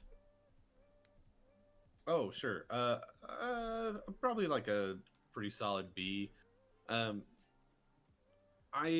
a couple of games here that I want to play. Hades 2 is big, but I've already played that. Stranger Than Heaven, but they didn't, really show off too much of it. For me, the big win is Dispatch, because that was like one of the only games from last year that I was like, oh yeah, maybe I should play that, and like couldn't play it on my Xbox, and haven't gotten around to it yet. So now it's like, okay, well, You're gonna like Play it here, I Dispatch. guess. I can tell you that right Yeah. now. You're gonna like it. Chat, what's you all ranks as well? I see some of you posted. I see, but yeah, you said about a B for you though, Danny. I think so. Yeah, it didn't Alright. like necessarily blow me away, but I wasn't expecting it to. Like a partner preview like this, I'm never going into it being like, "Oh my god, they're gonna blow my dick right off my body." Like it's gonna be fine. And I think it did a pretty good job. Blow me down. That's Popeye style. Yo ho, blow me down, me Hardy. Well, yeah, Samav says he's about a B for him as well. What about you, Crusader, my brother? What was your rank? What would you rank it? I was going back and forth between a 7.5 out of 10 and an 8 out of 10, and I think after rewatching it with you guys, I'm gonna give it the 8 out of 10. Ah, nice. Maybe even a little higher than that. But like I said, my big complaints were all of the stuff that I was like really excited for was all 2027, and we're only a quarter of the way through 2026, right? So a lot of those games are up to what, like 20 months away, 22 months away, like at a maximum. Yeah. So, that detracts a bit. I didn't like that the Stranger Than Heaven was like come back later, though it is really interesting, and I will point this out, and this is why I ultimately settled on the 8 and not the 7.5. They are doing it's an Xbox special presentation. Like they soft announced a new type of like Xbox coverage event for games. Nice. Right? They're like, "Hey, we're doing the Stranger Than Heaven holiday special." Yeah, they did, and that's cool. And the third thing is like, and this is something I complain about. This is equally with like whenever Xbox has one of these partner ones, or Nintendo has a partner one, or PlayStation has a partner one, that like a lot of the times they don't have a like big new third party announcement that feels like it's missing from the kind of pacing and variety. Like there's no like major franchise game being announced here, if that makes sense. Sure, yeah. And like that, to some people, that actually might be a positive if they didn't have that and they had all these cool like new things. But like you look at everything here and it's either stuff that like the stuff that is like kind of big name stuff is stuff that like Xbox just didn't have yet, right? Like Wuthering Waves or Hades 2. Like Hades 2 has been out on PC and Switch for a while. Or Dispatch. Yeah. Or yeah, Dispatch is another one, right? That's a big game, but like it was other places. Like where is like it would have been cool to get like I don't know what they can show because again games take like fucking forever to make now, so it's not like we just get random large AAA announcements, but like Right. I don't know, it feels like it's missing something like a Resident Evil or a Final Fantasy or a Kingdom Hearts or an Assassin's Creed. Like this, they could have had the Black Flag fucking finally announced Black Flag, right? Like it felt like it was missing something like that to truly round itself for something for everyone. Just like one of those. And I complain about this at like all of the partner things. Nintendo actually typically gets it wrong most of the time when they do the partner stuff like that. And PlayStation typically gets it right most of the time, and Xbox is somewhere in the middle, where like sometimes they have a showcase that has something hot like that, and then other times they don't. But that's probably why I would give it an 8 out of 10. Like it had something for everyone except for like that kind of cast of gamer. Yeah. I feel like, I mean, looking at it purely from an Xbox gamer perspective, looking at it from that perspective, I don't know if you can come under an 8.5 to a 9, just off of a lot of these being Play Anywhere and being Game Pass titles, most of them. Also, too, as is mentioned in the chat, and as you all had said a minute ago, like the diversity they have and what they offer, they need to keep doing that. I've often said, like, maybe they need to get, like, some bigger titles to bring to Game Pass, much like you were saying, Crusader. I've said that myself. I don't even care if it's in Game Pass. It just needs to be in the show. For sure. But I would love it if it was even Game Pass. Like, Game Pass would help sell the service more so. Like, hey, this major big game is coming day and date to Game Pass. Now, I know we're being spoiled already with a lot of what they're bringing to it over the year. But if they manage to get some bigger games that... the problem is obviously they'd have to pay a mint for that, right? For some of these bigger games, for the loss of revenue, but I think some stuff like that would help sell Game Pass even further. Like maybe 1 or 2 games, major games that people wouldn't expect to pop up in Game Pass pops up in there. But just off what they've shown here, the diversity, many of these I was going to go and buy, right? Like I got Hades 2 already, but I was going to buy Stranger Than Heaven. Well, I probably still eventually will, but it's coming to Game Pass. I'm playing on Game Pass first. You got the Eternal Life of Goldman. I was getting Eternal Life of Goldman. It's going to Game Pass. I'm playing it on that first. Then I'll eventually get it on PC or whatever it may be. You got, what was the other one that I liked? The Expanse. Major W. I was getting that. Coming to Game Pass. Like, those are 3 certified major W's. If they had said if all this shit was 2026, I would be giving this a 9.5/10. Mm-hmm. Like, that's the biggest thing, is that, like, all of the games that I was like, holy shit, they got this, is all next year. Which is kind of like, I gotta wait. Yeah. If they had announced that, like, this is what we were getting this year, I would have shit my pants good. Yeah. Yeah. But for those reasons, that's why I feel like it was a 9, just from a Xbox fan perspective. Like, maybe people outside of it, maybe there's not enough to pull them in. But I think if you're an Xbox fan, this was definitely an A for you, or a 9, so to speak. But yeah, either way, it was a decent show. I think we can all agree there at the very least. Yeah. Right? So, and I think the chat largely agrees. I saw some 10s. I saw some 8.5s and such. But yeah. Yeah, anytime, Mav, by the way. Just say the word, brother. Yeah, it would be nice to have a little crossover. Maybe some type of watch party or something. I don't know. But, yeah, listen, we have to get out of here. We got to get out of here now. We went longer than I said it was going to happen every time we said it. I was like, to be fair, we started a little later, too. But, yeah, we're ending before we normally do. Yeah. But it's funny because I was thinking like we'll be out here before 9. Nope. But yeah. So listen, we want to thank all of you guys for coming through and spending time with us. We really appreciate it. I know you guys could be anywhere else in the world right now, but you're here with us, and we thank you. Let's get out of here. I'll start with you, Danny, since I started with Crusader. Tell the good folks where they can find you and what you'll be up to. Sure, yeah. You can find me over on my own podcast, Ready Set Replay. We just put up an episode reviewing Chrono Cross, so that was a big time project. That one took forever, and we're just about at the end of season 2 of Star Trek: The Original Series. That finale is coming up pretty fast too, so we got some really exciting stuff coming up on the channel. If you want to head on over and subscribe to that. Nice, definitely. Of course, the gentleman's links and everything like that are in the show notes in the description, so you all could feel free to click on that. And if you have not subscribed to Danny's channel, please do so. Show him and Skylar some love. And Crusader, my good brother, my wuthering brother, my wuthering woved brother. Tell the good folks what you'll be up to and what you'll be doing. You just say to me. Yeah, I'll be on social media and on Twitter, Bluesky, what have you, Crusader3456. I'm gonna be taking it easy because this week has been utterly exhausting. I'm gonna start playing something soon. I just don't know what. I've been at kind of a like I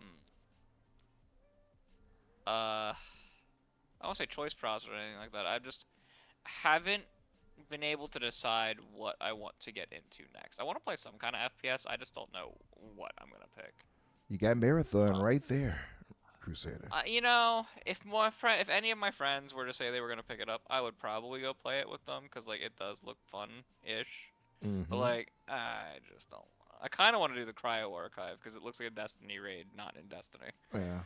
For what it's worth, I mean, I did hear the Marathon was okay. Yeah. Yeah. I know Rand was talking about it. He's enjoying it. Yeah, I'm just not. I don't have enough friends that want to play it, and I'm not gonna play a game like that without squatting up. No, I hear you. I wouldn't want to do that either, should I say? But yeah. Yep. Mav says tomorrow is Friday. I hope you all have a wuthering weekend. Absolutely. It was a wuthering day here in Chicago, by the way. The winds were blowing and howling all over the place. We had a little storm going. I slept very comfortably because of it. But yeah, as far as myself, of course, you guys know you can find me, Infinite Umbra or Umbra Infinite, on social media. I need to start posting the Bluesky much more often. I don't do it enough. And of course, on Tuesdays, the Xbox Factor. That's what Boom, myself, and Jamie Moran, and then maybe occasionally, if he's free, Danny might pop in. And Mayhaps. yes, mayhaps. And on, of course, Thursdays, 8 o'clock Eastern, here with me and the fellas. We'll be back. Should I say? And yeah. And KC, what's up? I see you, K. We're about to get out of here, K. We're about to get out of here. You know, it's that time. I'm surprised we went. Let me not say that. We all can talk, so I'm not surprised. But I could go for another 2 hours. hey, right, Actually, I could do this I'm all falling day. asleep in my chair. Right. I'm not surprised, but I did not have the energy looking like, oh, we'll keep going and talking. I did not have that when we started, but we managed to do that anyway. Yeah, these fellas got something to say, as Outcast, as Andre from Outcast once said. Anyway, we got to get out of here, fellas, and chat. We'll see you all later. You all have a great weekend. Play some games. I am going to be trapped in Crimson Desert, and I could not be happier. But we'll see you guys later.